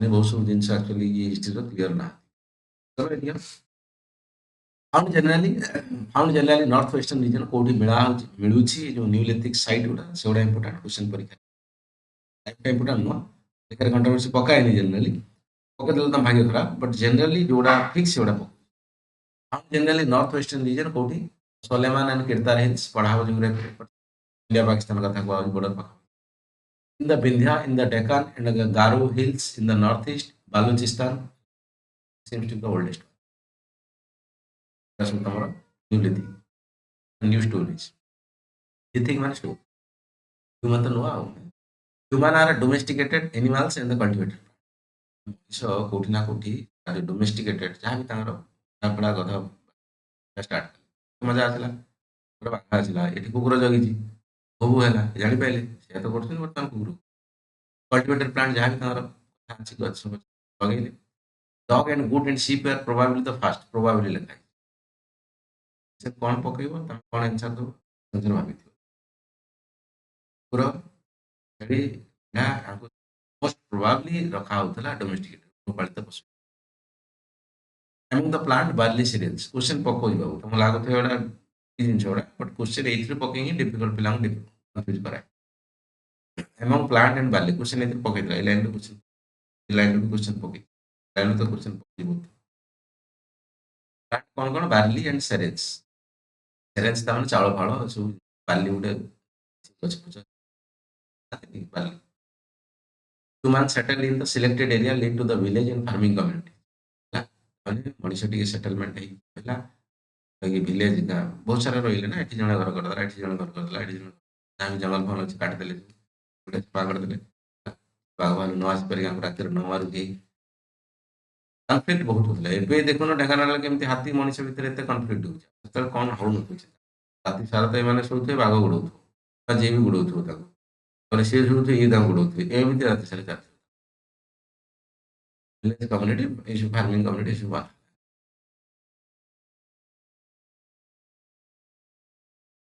ରିସେଣ୍ଟଲି ଗୋଟେ କୋଉଠି ଓଡ଼ିଶାର ନ୍ୟୁଜ୍ ତ ଆସିଥିଲା ତମେ ଜାଣିଥିବ, ବାଘ ପଶି ଆସିଲା। ବାଘ ପଶି ଆସିଲା, ପିଲାକୁ ଧରିଦେଲା। ପିଲାଟା ସାହସିଆ ଅଛି, ସେ ବାଘ ସହିତ ଯୁଦ୍ଧ କଲା, ବାଘକୁ ହରେଇ ବାଡେଇକି ମାରିଦେଲା, ପିଲା ବଞ୍ଚିଗଲା। ପରଫେକ୍ଟ କାମ କରିଛି। ନିଜ ଜୀବନ ପାଇଁ ତ ମାରିଲେ କିଛି ଅସୁବିଧା ନାହିଁ, ବାଘ ଗୋଟେ ମରୁ ନିଜେ ବଞ୍ଚିଗଲା, ଭଲ କଥା। ମୁଁ ଏଠି କହୁନି ତମେ ଦିମାଗକୁ ନବନି, ଦିଲକୁ ନବନି। ମଣିଷ ତମେ କହିନା ମଣିଷ ଭ୍ୟାଲୁ କଣ ଅଧିକା କି ବାଘ ଠାରୁ, ସେ କଥା ମ୍ୟାଟର ନୁହେଁ। ମଣିଷ ସମାଜ ଦେଇକି ମଣିଷକୁ ଟିକେ ମଣିଷ ବଞ୍ଚିଗଲା, ବାଘ ମଲା, ଭିତରକୁ ଯିବାନି। ମାନେ ଏଥିକ୍ସ ପେପରରେ ତମେ ପଜିଟିଭ ନେଗେଟିଭ ବିଷୟରେ ପଢିବ, କେମିତି ଲଜିକାଲି ତାକୁ ପ୍ରୁଭ୍ କରାଯାଏ, ରାଇଟ୍ କରାଯାଏ। ଜେନେରାଲ କଥା କହିଦେବୁ ଯେତେବେଳେ, ଆଉ ତାକୁ ଡିପଲି ଭାବିବେ।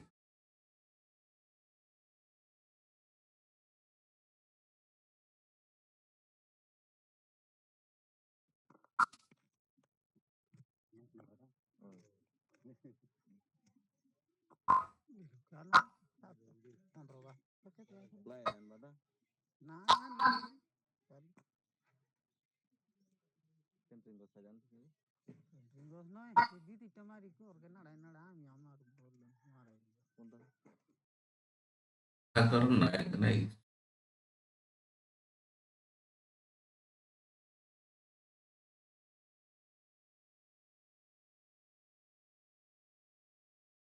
ସବୁ। ସୁଧାକର ମାଇକ୍ ଖୋଲିବନି ହେଲା, ମାଇକ୍ ଖୋଲିଲେ ରିମୁଭ୍ କରାହବ ହେଲା।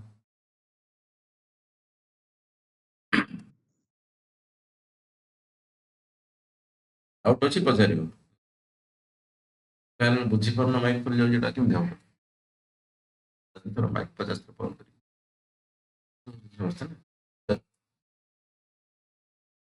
ରଖିବ। ଗୋଟେ ବଡ ଜିନିଷ ଏବେ ନୁହଁ, ଚାକିରି ବାକିରି କଲା ପରେ ଲାଇଫ୍ ସାରା।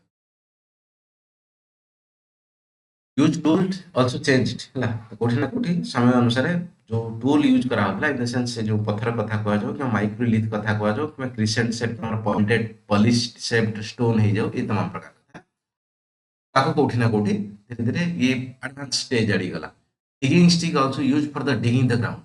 ମାନେ ତମେ ଏବେ କଣ କରୁଛ, ସେଟା କୁହାଯାଏ ଯୋଉଟାକୁ କଣ ଏଟା କଣ କୁହାଯାଏ, ଶାବଳ। ଶାବଳ ଟାଇପ୍ ରେ ବନେଇଲେ ସେ ପଥରରେ ବିଭିନ୍ନ ପ୍ରକାର ଖୋଳିବା ପାଇଁ, ସବୁ ଡିଗି ଗ୍ରାଉଣ୍ଡ। ଗ୍ରାଉଣ୍ଡ ଖୋଳିଲେ ସିନା ସେମାନେ ଚାଷ କରିବେ, ଲଗେଇବେ, ଯୋଉ ଗଛ ପତ୍ର ଯାହା ବି ମାଟିରେ ନ ପୋତିଲେ କେମିତି ହବ। Digging. Okay, sickle also use for harvest. ସିକି ମାନେ ସେ ଦା କଟୁରୀ ଟାଇପ୍ ର କଥା। ଆମେ କାଟୁନୁ, ଧାନ କାଟୁଛୁ ଯୋଉ, ଏବେ ତ ଧାନ ମେସିନ୍ କାଟୁଛି, ପୂର୍ବରୁ ଯୋଉ ଧାନ କଟା ହଉଥିଲା। ଏକ୍ସ ତମର ତ ଯୋଉ କଣ କୁରାଡି, ୟୁଜ୍ ଫର ଦ କଟିଂ ଫେଲିଂ ଟ୍ରି। କାରଣ ଗଛ ପତ୍ର ଏବେ ସିନା ତମେ ଦେଖୁଛ ଏଠି ସବୁଆଡେ ତମେ ରାସ୍ତାଘାଟ।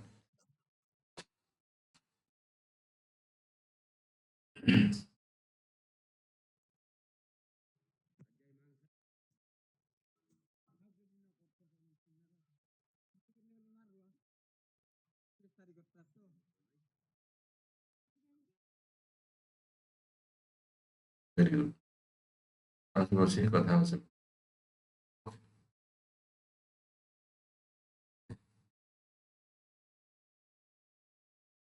ବସିକି କ୍ଲାସ୍ ବାହାରେ କଥା ହବା କିଛି ଅସୁବିଧା। ଓକେ, ତ corn and mortar you know for grinding the grain. ତାମାନେ କଣ କୁହାହଉଛି, ଏଇ ଯୋଉ କର୍ନ ମଟର ମାନେ ସେ ୱାର୍ଡ ଗୁଡା ଟିକେ ମନେ ରଖିବ ହେଲା। ଏଇ ଯୋଉ ଆନ୍ସିଏଣ୍ଟ ହିଷ୍ଟ୍ରି ସେ ୱାର୍ଡିଂ ଗୁଡା ଟିକେ ତମର ଏପଟ ସେପଟ, ମାନେ ସେ ଯୋଉ ପୁରୁଣା ୱାର୍ଡ ଗୁଡା ୟୁଜ୍ କରାହେଇ ତ।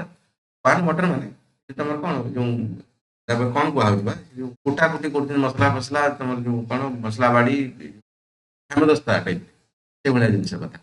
ଗ୍ରାଇଣ୍ଡିଂ ଗ୍ରେନ୍ ଯୋଉ ଧାନ ଚାଉଳ ଯାହା ବି କଥା ଥିଲା ସେତେବେଳେ, ବାର୍ଲି ଫାର୍ଲି ଯୋଉ କଥା, ତାକୁ ଗୁଣ୍ଡ ଫୁଣ୍ଡ କରି ସେମାନେ ଖାଉଥିଲେ ଆଉ। Various type of pottery to store the surplus grain in the hold liquids। ପଟରୀ କଥା, ଏ ପଟରୀ ଉପରେ ବହୁତ ଇମ୍ପୋର୍ଟାଣ୍ଟ। ବିଭାଗ ଗଲି ଆଇବିସି ଇଣ୍ଡଷ୍ଟ୍ରିଆଲ ସିଭିଲାଇଜେସନ ଏଇଭଳିଆ ଟାଇପର, ସେଗୁଡା ସବୁ ଆକ୍ଚୁଆଲି ବହୁତ ଇମ୍ପୋର୍ଟାଣ୍ଟ ଜିନିଷ।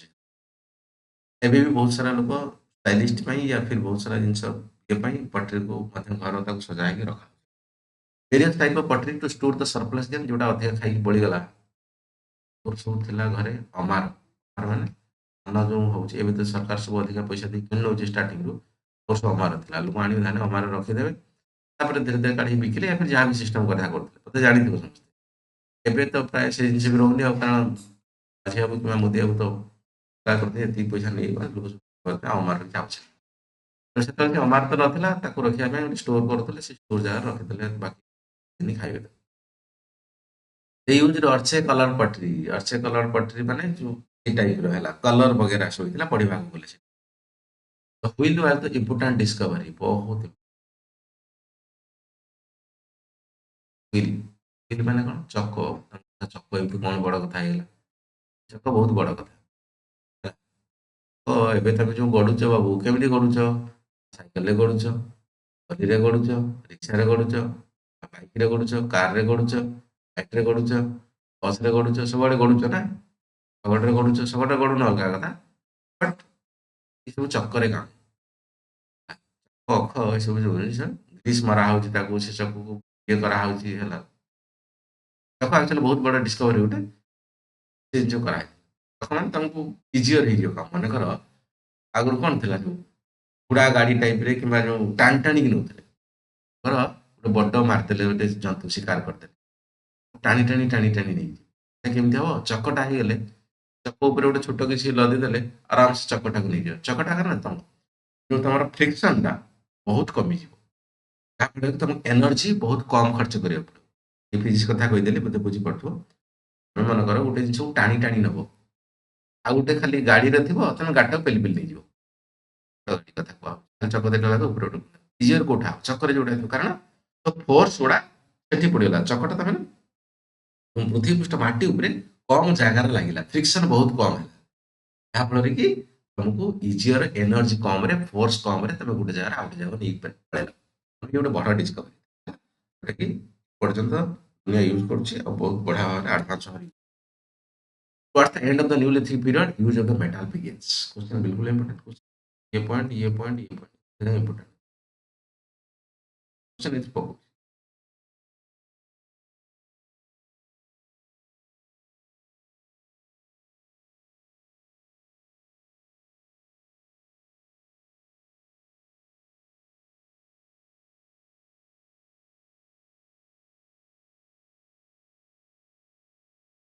विश्व विजयनी मैडम जाऊती ना कथा जाऊनी हाँ सर बुझुची। ଅଛି। इम्पोर्टाट साइट्स ये बहुत इम्पोर्टाट, बोरिंग लागिपारे अलगा कथा, बट क्वेश्चन पकाउछि परीक्षा रे एटा इम्पोर्टाट स्लाइड। ठीक अछि, एई एमती स्लाइड एक्चुअली परीक्षा रे पकाए। କୋଉ ସାଇଡଟା କୋଉଠି କଣ ମିଳିଲା କଣ ଇମ୍ପୋର୍ଟାଣ୍ଟ ସାଇଡଟା ଘରେ ବସିକି ଘୋଷି ଦବ। ଇତିହାସ ଗୁଡାଏ କଥା ବୁଝିବାର କିଛି ନାହିଁ, ଘୋଷିବାର ଅଛି ଗୁଡାଏ କଥା। ସକାଳୁ ଉଠି ବିଲକୁଲ ଘୋଷି ଦବ। ଏଲିଲିଥିକ ସାଇଟ୍ କୋଉଠି କୋଉଠି ମିଳିଛି, ଭୀମବେଟକା ବହୁତ ଇମ୍ପୋର୍ଟାଣ୍ଟ ସାଇଟଟା, ବଂଶୀ ଏ କ୍ଲୋଜ ଟୁ କ୍ରିଷ୍ଣା ରିଭର କଥା କୁହାଯାଉଛି, Kurnool cave close two Krishna river, Patna Maharashtra, ମେଜୋଲିଥିକ side କୋଉଠି ମିଳୁଛି ଆମର ଲାଙ୍ଘାଜ ଗୁଜରାଟ, ଦେନ୍ ମହାରାଣା ପାହାରା ୟୁପି, ଦେନ୍ ନ୍ୟୁଲିଥିକ ସାଇଟ୍ କୋଉଠି ମିଳୁଛି ମେହେରଗଡ଼ ବହୁତ ଇମ୍ପୋର୍ଟାଣ୍ଟ, ୱେଷ୍ଟ ପାକିସ୍ତାନ କଥା କୁହାଯାଉଛି, north waste Pakistan, then ଗଫକାର and ବୁରଜାମ Kashmir ରିଜନରେ ହେଲା, ଦେନ୍ ଚିରାନ ବିହାରରେ, କୋଲଡିହା UP, Alur AP Andhra Pradesh, UP ମାନେ ଉତ୍ତରପ୍ରଦେଶ ହେଲା, ପିଆମପାଲି between the Krishna and Kaveri river କଥା କୁହାଯାଉଛି। ବିଲକୁଲ ଏଗୁଡ଼ା ମନେ ରଖିବ, କ୍ୱେଶ୍ଚନ ଏଥିରୁ ପକଉଛି, ତମେ କହିବ ନା କଣ ହେଲା ମୁଁ ଜାଣିପାରିଲି ନାହିଁ। ଲାଗୁଥିବ ଏଇ ସ୍ଲାଇଡ୍, ବଟ୍ ସ୍ଲାଇଡ୍ ବହୁତ ଇମ୍ପୋର୍ଟାଣ୍ଟ।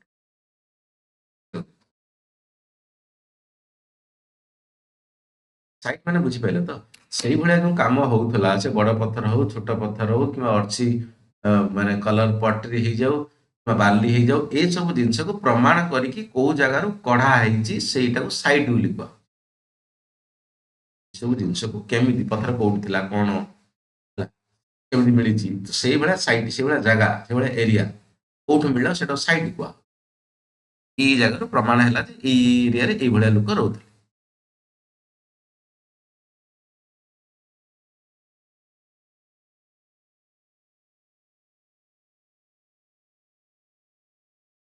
मैप बेस्ट ते देखिए तो बस तक मतलब तो को एरिया रे ज्यादातर तुमको मिली से रीजन गुड़ा तो डॉट चिन्ह दिया है सेटा को देखिए तो इमेजिन करे पर मन रखे। Megalithic site code code sir टिके बेग सर मैं आपको टिके बेग। Bag GB. डॉट मरा है गोटे सब साइट गुड़ा इंपोर्टाट तो ताको कनेक्शन करेंगे मन रखा सुविधा पर्टिकुलर गोटे गोटे साइट जब चाहते तो सेटा गूगल कले आपको भी मिल जाए मैप बेस्ट ताको मन रखिपारे सोर्स तो अच्छे अवेलेबल अच्छे लगे कौटी ना कौटी न मिलला कौटी कौन मैप मत कह सल्यूशन मेगालिथिक साइट मेगालिथिक माने बड़ पत्थर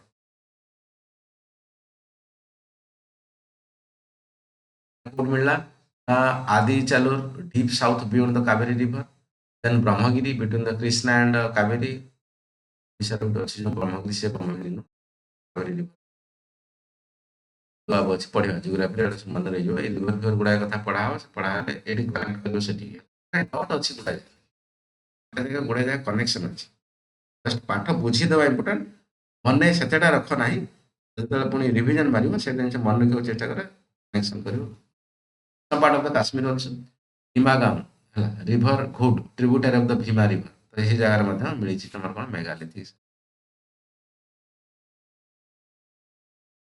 ना गुड़ा सब बेतला बेतला तो छाड़ बेतला से बसेनी बस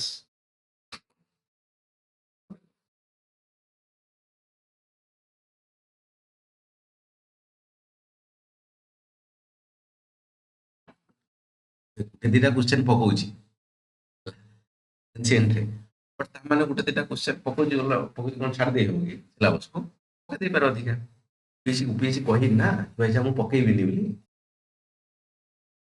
ପିସି କହିନି ପକେଇବିନି ବୋଲି ପକେଇ ଦେଇ ପାରେ କେତା ଓଡ଼ିଶା ହିଷ୍ଟ୍ରି ଅଧିକା ପକଉଚି କେତା କମ ପକଉଚି ତମକୁ ଯୁଦ୍ଧକୁ ଯିବ ମାନେ ଅସ୍ତ୍ର ଶସ୍ତ୍ର ତମେ ରେଡି କରି ରଖିଦିଅ ଯେକୌଣସି ଶତ୍ରୁ ଆସୁ ବରଂ ବାସ୍ ବନ୍ଧୁକ ଚଲେଇବାର ତମେ ସିଲେକ୍ଟେଡ କରି ଯାଇଥିବ ନା ଆକ୍ସନ ଲାଗୁଛି ତ ତା ପାଖରେ ବନ୍ଧୁକ ଟିକେ କମ ଥିବ ଟିକେ ପଟିସେମେଣ୍ଟ ନେଲେ କାଫି ତା ପାଇଁ ସିଏ ଦେଖା ବଡ ବନ୍ଧୁକ ଧରିକି ଆସିଥିବ ତମର S-400 ଧରିକି ଆସିଥିବ ବାସ୍ ଖତମ ତମେ ଯିବ ମାନେ ଶତ୍ରୁକୁ AK-47 ପାଖରୁ ରାଫାଲ ପର୍ଯ୍ୟନ୍ତ ସବୁ ଜିନିଷ ପୁରା ରେଡି କରି ରଖିଥିବ ଯାହା ଆସିବ ଫିଙ୍ଗି ये गोटे विजुअलाइजेशन तुमको दिखाई इंडस वैली सिविलाइजेशन के आईवीसी जोटा प्रस्तर जुग पर तुम ये स्टार्ट सुंदर भाव में बनाई हालांकि ये इमेजिनरी इमेज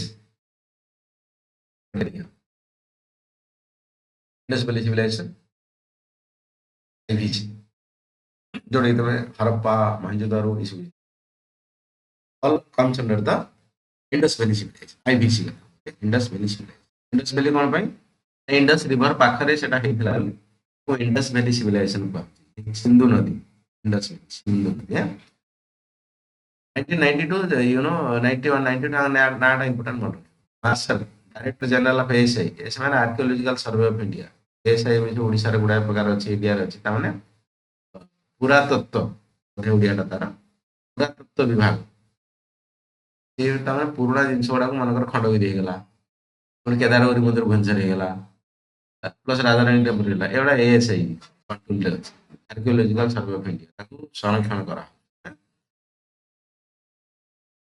आईएस लिखिदेवन एएस ये भाई साहब कौन कले ना बाहर हिज कलिग्स पाखापाखि लोक मिसिक revealed the distance of the Harappa and Mohenjodaro in the north east खतरनाक पॉइंट जॉन मार्शल टाइम भी मन रखियो समय केबे ही जाई चिंता कर बाहर से केबे चिंता कर बुझी पड़तो तो कथा कारण कोठ ना कोठ तो मिसमैच रहिबो डाटा साहब ये समय रे कथा ये समय रे बाहर करा होची कोठ ना कोठ तो मिसमैच रहियो बाबू 3-4 वर्ष तल 5000 वर्ष तलर कथा आके जन काढुची वर्तमान कोठ 100% बाहर करि परिबो that is the reason history को बहुत सारा हला लोक कहते इथरे डाटा टिके मिसमैच होची बट जिंस को मैनेज करिया पड़े after that R.E.M. Wheeler and others dig out the more places in the civilization ताको परे जो जॉन मार्शल परे आ किछि लोक मध्ये से माने मध्ये कहले कि भाई साहब हां तो ठीक कथा ए बेला तो सिविलाइजेशन बाहर छी इंडिया पाकिस्तान पाखा पाखी कि बा the Rupar in the Chandigarh Lothal Ahmedabad Chandigarh Rupar in the Chandigarh Lothal Ahmedabad Kalibagan Rajasthan and Kurji and Chandaru, Sindhi, Dholavira, Kutch Gujarat, Banawali Hisar Haryana, Makran coast of the Pakistan important जहाँ लगुना कहीं ଜିନିଷ ଇମ୍ପୋର୍ଟାଣ୍ଟ କୋଉ ଜାଗାରୁ କ'ଣ ବାହାରିଛି ଇଣ୍ଡସ୍ ଭ୍ୟାଲି ସିଭିଲାଇଜେସନ ଆଇଭିସି ରେ ହେଲେ ପ୍ରୁଫ ପ୍ରମାଣ କୋଉ କୋଉ ଜାଗାରୁ ବାହାରିଛି ଏଇ ଜାଗାରୁ ଏଇ ସବୁ ଜିନିଷ ବାହାରିଛି ଇମ୍ପୋର୍ଟାଣ୍ଟ ଅଛି ଯାକ ନା ଇମ୍ପୋର୍ଟାଣ୍ଟ ଅଛି ଏ ସମୟ ଇମ୍ପୋର୍ଟାଣ୍ଟ ଅଛି ଏ ସମୟ ମଧ୍ୟ ଇମ୍ପୋର୍ଟାଣ୍ଟ ଏ ସମୟ ଟିକେ ଏପଟ ସେପଟ ଅଲଗା ଅଲଗା ବହିରେ ଆସିପାରେ ବଟ୍ ମୁଁ ଏନସିଆରଟିରୁ ନେଇ ଯେହେତୁ ତମେ ଆକୁ ମାନିପାର ଶୀଘ୍ର ଭାବରେ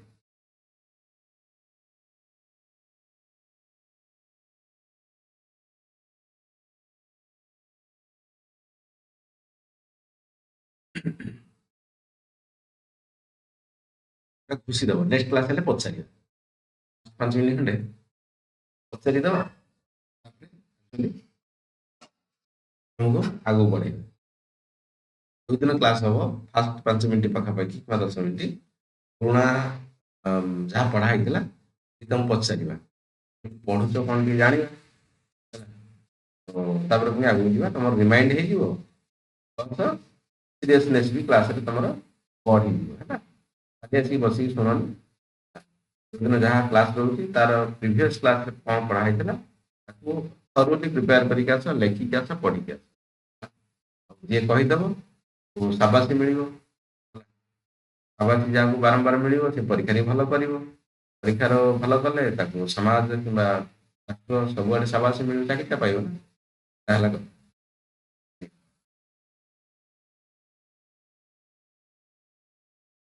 origin and evolution origin मार कार आईबीसी कथा को IBC Harappa is the part of IBC Mohenjodaro is the part of the केवल हड़प्पा में आईबीसी कहले आईबीसी भीतर सब आसी एंड सिविलाइजेशन डेटेड 2600 टू 1900 लगभग between earlier and the later culture often called the early Harappa and the later Harappa first start hela early Harappa next last phase आड़ी थला letter Harappa बोली ताको मध्य कुआ एक क्वेश्चन को नहीं मजा क्वेश्चन ले लव क्वेश्चन पकई some things related to the Harappa seals beads weights stone blades bricks ए सब जिनिस कोठी ना कोठी तमरो जो अब व्यापार तो वाणिज्य भी जो करूचो कोन करचो तमे गोटे सील मार दोचो एटा थप्पा मारिला government of India Etah state government Etah Reliance company वाला এটা তোমার টাটা कंपनी वाला सील मार दउछन से भाई आगु सब सील मारा होता লেখা লেখি सब खतरनाक प्रकार होतले जे बहुत सारा कथा अपन तो बुझी ही नहीं से सील रे कोन लेखा है ऑन डेसिफर्ड माने कोन असंशोधित नुहे माने किछि ताको कंफर्म करानी भाषा मीनिंग खाता ही गुडा प्रकार कथा प्रकार से पडु से प्रकार पडु इस लेखा है बट लेखार मीनिंग कोन के अपन भगवान से बुझ କଥା ବେଳେବେଳେ ଐତିହାସିକ କହୁଛନ୍ତି ଯେତେବେଳେ ନା ଇଣ୍ଡସ୍ ଭ୍ୟାଲି ସିଭିଲାଇଜେସନ ଲେଖା କଥା ବୁଝା ପଡିଯିବ ସେତେବେଳେ ବିଲକୁଲ ଏପଟ ସେପଟ ଦୁନିଆ ଚେଞ୍ଜ ହେଇଯିବ କ'ଣ ଚେଞ୍ଜ ହଉଛି ଜାଣିଛନ୍ତି ତାମାନେ କେତେ ଓଲ୍ଡ ସିଭିଲାଇଜେସନ ହରପ୍ପା ସିଭିଲାଇଜେସନ ତାମାନେ ଭାରତ କେତେ ପୁରୁଣା ସନାତନ ଧର୍ମ ଉଠି ଷ୍ଟ୍ରଙ୍ଗଲି ବିଶ୍ୱ ସାମ୍ନାରେ ରଖିପାରିବ ଯଦି ଆଇବିସିରେ ଯୋଉ ୟୁଜ୍ କରାହେଇଛି ସେ ଜିନିଷକୁ ମାନେ ତାକୁ ପ୍ରପର ୱେରେ ଡେସିଫର କରିପାରିବେ କିମ୍ବା ତାକୁ ମିନିଂଟାକୁ ବୁଝା ତମେ କଥାଟା ଲେଖୁଛ जे खाता देखुचे तो बुझुची ना कि हाँ ये जिनसे वर्ल्ड बैंक विषय लिखिला कि माने तमरो महानदी विषय लिखिला भाषा इंग्लिश लिखुछ मास्टर इंग्लिश पढ़ी तमे इंग्लिश पढ़ी या फिर तमे उड़िया पढ़ी मास्टर उड़िया पढ़ी जेना मिसा मिसी लिखुछ पढ़ुछ बुझुछ से तो लिखि दे बट बुझिया वाला हमके बुझी पाना से लोक ना मरि मरा ए हला ओके बीट्स वेट्स ए जो ओजन थाको थाको सब एबे से इलेक्ट्रॉनिक्स हेला बट एनी हाउ से कथा स्टोन ब्लेड्स बैक्स ब्रिक्स तो इटा जो पुड़ा इटा ए सब जिंस तो प्राइस रे transition from the early to mature best evidence the Amri Sindh Pakistan कथा को where the people lived in the stone or the mud brick mud माने काट निर्मित घर रे रहउतले ट्रांजिशन माने अर्ली हरप्पा रु लेटर हरप्पा आड़ी all are the Indus Valley. Then early Vedic, later Vedic seven. After that, constructed granary too. Granary माने जो जिनसे पत्तर रखिया पे, जिनसे पत्तर माने grain रखिया पे granary. तो जो हमारा मुंह कोतले पे, है ना? हमारा हिंदू का ସିନ୍ଦୁକ ତ ସୁନାପତ୍ର ରଖାଯାଏ। ଅମାର ମାନେ ଧାନ ଫାନ ଚାଉଳ ଫାଉଳ ଯାହା। Painted such animals motifs at the humps, bolts thin pottery. ଲାଗୁଥିବ ଅଲଗା ଅଲଗା କଥା। ଯିଏ ପଢିଛି ତାକୁ ଟିକେ ନର୍ମାଲ ଲାଗୁଥିବ। Painted ତା ମାନେ ଚିତ୍ର ବିଚିତ୍ର। Animal motifs. Animal motifs ମାନେ ପଢିବ ଆଗକୁ ଗଲେ ଦେଖିବ ଚିତ୍ର। ମନେକର ଗୋଟେ ଷଣ୍ଢ। ଷଣ୍ଢ ରାଗିକି ଠିଆ ହେଇଛି।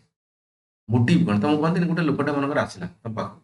बोला से प्यार से चला हेलो हाउ आर यू कैसे हो अब ठीक ठाक हो ना और है सर हाँ, ठीक ठाक बढ़िया अब जन लोक आसु गोटे पूरा एकदम पूरा मारिया मारिया छकरा ମୁଁ ଜଣା ପଡିଛି ତା ମୋଟିଭଟା କଣ ତାମାନେ ତା ଫେସ୍ କଥା କୁହାହଉଛି ତା ମୁହଁର ଶୈଳୀ କଥା କୁହାହଉଛି ସେଇଟା ମୋଟିଭ ମନେକର ଗୋଟେ ଷଣ୍ଢ ଗୋଟେ ଠିଆ ହେଇଛି তুমি ଜାଣିପାରିବେ ଭାଇ ସାହେବ ଇଏ ଶାନ୍ତଶିଷ୍ଟ ଷଣ୍ଢ କି ଇଏ ରାଗିକି ଅଛି ମନେକର ଦିଟା ଷଣ୍ଢ ଛିଡା ହେଇଛନ୍ତି ସେ ରାଗିକି ମାନେ ମାନେ ଆଉ ଜଣଙ୍କୁ ପୁରା ଆଟାକ୍ କରିବା ମୁଣ୍ଡରେ ତମେ ତା ଭିତରେ ପଶିଗଲ ଅବସ୍ଥା ଖରାପ ହେଇଯିବ ତା ମୋଟିଭ କୁହନ୍ତି ମୋଟିଭକୁ ସେମାନେ ଚିତ୍ର କରିକି ରଖିଥାନ୍ତି ଜିନିଷ ବହୁତ ଜିନିଷ ଶୋ କରେ ମନେକର ଘରେ ରଖିଛ ସେ ହସାନଙ୍କର ପିକ୍ଚରଟା ତମ ଘର ସବୁବେଳେ ହସ ଖୁସିର ହେଇଥିବ ହଉ ନ ହଉ ଅଲଗା କଥା ବଟ୍ ଜେନେରାଲ କଥା ତମେ ଯୋଉଟା ରାଗି କିଛି ଗୋଟେ ଜିନିଷ ରଖିଛ ତମ ନେଚରଟା ସେଇଭଳିଆ ତା ମାନେ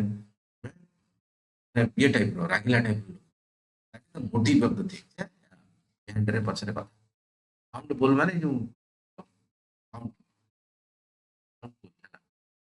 ଏଇ କଥା ସେଇଠି ପଠେଇଲି କିଛି ଜିନିଷ କୋଉଠି ନା କୋଉଠି ଏଇ ଜିନିଷ ମିଳିଥିଲା ଆଇବିସି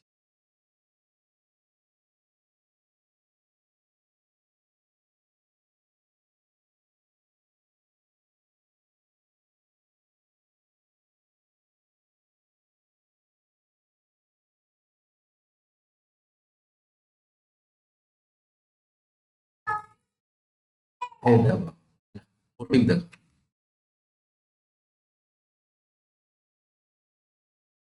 ଯୋଉ ଯୋଉ କଥା ଗୁଡା ଲେଖା ହେଲା ମୋଷ୍ଟ ଅଫ ଜିନିଷ ଏଠି ଅଛି ଏଇଟା ତମ ସିଲ୍ କଥା କହ ଦେଖୁଛ ସିଲ୍ ମାନେ ଏ ସିଲ୍ଟା ଗଲା ମାନେ 1,00,000 ଟଙ୍କାର ବେପାର ଏ ସିଲ୍ଟା 2,00,000 ମୁଁ ଏକ୍ଜାମ୍ପଲ ଦଉଛି ଏଟା ଗଲା ମାନେ ରାଜା ଆମ ନେଇକି ଯାଉଛି କିମ୍ବା ପଟୋଳା ନେଇକି ଯାଉଛି ତାକୁ ଦେଖ ଏ ସିଲ୍ଟା ପାଇଲା ମାନେ ରାଜା କହୁଛନ୍ତି କଣ କି ଭାଇ ସାହେବ ଜଲ୍ଦି ତମର ସନ୍ଦେଶ ଆମ ପାଖକୁ ପଠାଅ ସିଲ୍ରେ ସବୁ ବିଭିନ୍ନ ପ୍ରକାର ତାଙ୍କ ସିମ୍ବଲ ତାର ବାଣିଜ୍ୟ ପତ୍ର ହେଲା ରୁଟି 1,000 ପ୍ରକାର କଥା ମିନିଂ କଣ ସେ ଜାଣିଥିବେ ଆମକୁ ଜଣା ନାହିଁ ଏଠି ଦେଖ ହାଉଣ୍ଡ ବୁଲ୍ ହାଉଣ୍ଡ ବୁଲ୍ ଅଛି ହାଉଣ୍ଡ ବୁଲ୍ এটা ପଟ୍ରି ବୁଝିପାରୁଛ ତ ଏ ଦଣ୍ଡି ଥାକ ତରାଜୁ କୁହାହଉଛି ଏ ଥାକ ରହିଲା ସବୁ କେଜିକିଆ 2 କେଜିଆ ଟମାଟର କି ବାଇଗଣ କଣ ନେବା କଥା ଇଏ ମୋଟିଭ ଦେଖ ଏଇ ଜିନିଷ ଚିତ୍ର କରାହଉଛି ମାନେ ସିଧା କଥା ମଣିଷ ଚିତ୍ର କେତେବେଳେ କରିବ ଦେଖିକି ତ ଚିତ୍ର କରିବ ତାମାନେ ସେଇଭଳିଆ ଜୀବଜନ୍ତୁ ସେତେବେଳେ ଥିଲେ ତାକୁ ଦେଖିକି କରାହଉଛି ଇଏ ମଧ୍ୟ ଲଜିକାଲ କ୍ୱେଶ୍ଚନ ମଧ୍ୟ ପରୀକ୍ଷାରେ ପକଉ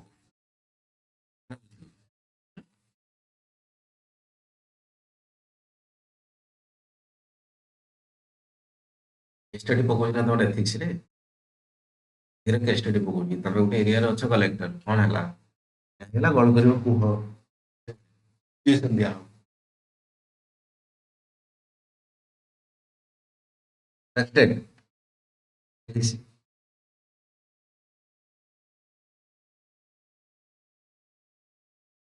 Harappa culture spread over the Afghanistan and Balochistan ଏବେ ଏଟା ସେତେବେଳେ ସମୟ କଥା ହେଲେ ଏସିଆ କିମ୍ବା ବଡ ଜଙ୍ଗଲ କଥା କହ ସେତେବେଳେ ସମୟ ବର୍ତ୍ତମାନ ହେଲେ ତମେ ଏସିଆ ଡିଭାଇଡ କରୁଛ ଏସିଆ ଡିଭାଇଡ କିଛି ନଥାଏ Harappa culture spread over the Afghanistan, Sindh, Balochistan, Jammu, almost whole of the Punjab, northern Rajasthan, Kathiawar, Rajasthan. এই ସବୁ ଜାଗାରେ କୋଉଠି ନା କୋଉଠି IBC Harappa climate of the northwest India was the moist and humid.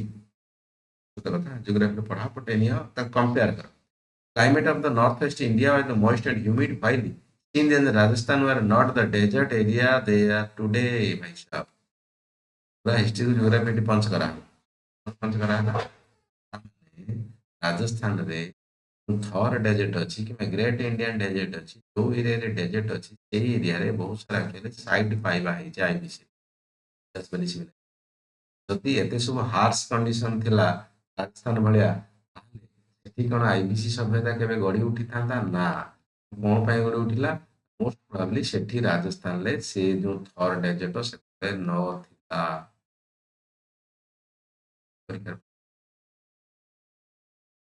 Then scholars generally believe Harappa, Ghaggar, Kalibagan, Mohenjo-daro exist represent the heart land of the Harappa civilization.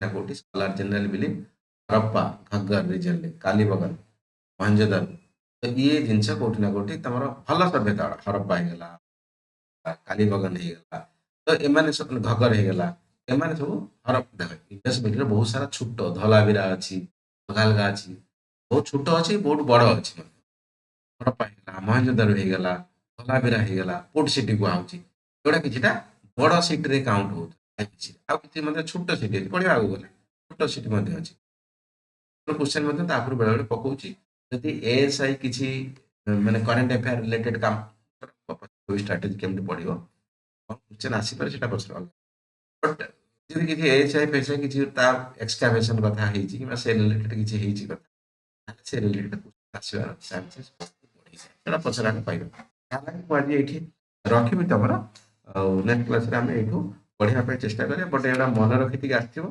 ଆମେ ତା next କ୍ଲାସରେ ପଢେଇବା ତମକୁ ପଚାରିବା କୋଉ ସାଇଟ୍ କୋଉ ଜାଗାରେ ଅଛି ତାକୁ ପଢିବ କୋଉଟାରେ ଇଜିଅର ହବ ରିମାଇଣ୍ଡ କରିବା ପାଇଁ ପରୀକ୍ଷାରେ ମଧ୍ୟ ଦେଖିବା ଭେରି ଗୁଡ୍ ମୁଁ सर जो सर ହଁ ସବୁ କୁହ सर जो मॉडर्न हिस्ट्री ର କାର ରାଇଟର ଆଣିଲେ ଭଲ ହେଇପାରିବ ଆନ୍ସର ହିଷ୍ଟ୍ରି ରୁ ମଡର୍ନ ବୁଝିପାରିଲିନି ବାବୁ ବୋଲେ ମଡର୍ନ ହିଷ୍ଟ୍ରି କାର ରାଇଟର ଭଲ ସାର୍ ପଢିବା ପାଇଁ ମଡର୍ଣ୍ଣ ହିଷ୍ଟ୍ରିରେ ତମେ ଦିଟା ଦେଖ ହେଲା ଯିଏ ବି আহিରି ହେଲା କଥାର ଅଛି ଟିକେ ଠିକ ଠାକ ବିପିନ ଚନ୍ଦ୍ରା ସେ ବି ଠିକ ଅଛି ହେଲା ଖରାପ ନାହିଁ ରାଜୀବ আহিରି ଫାଷ୍ଟ କିଣିଥାଅ ସ୍ପେକ୍ଟ୍ରମ ଯୋଉଟା କହୁଛ ଆଜ୍ଞା ଫାଷ୍ଟ କିଣିଥାଅ ଯଦି ସେଥିରେ ଡାଟା ତମକୁ ସର୍ଟ ପଡିଲା ତେଣୁ ବିପିନ ଚନ୍ଦ୍ରାକୁ ଧରିବ ଆଉ ଆଜ୍ଞା ରଖିଲେ ବାବୁ ଚଲ thank you sir thank you Thank you, sir. Thank you ବାବୁ Thank you, sir. Thank you madam Thank you,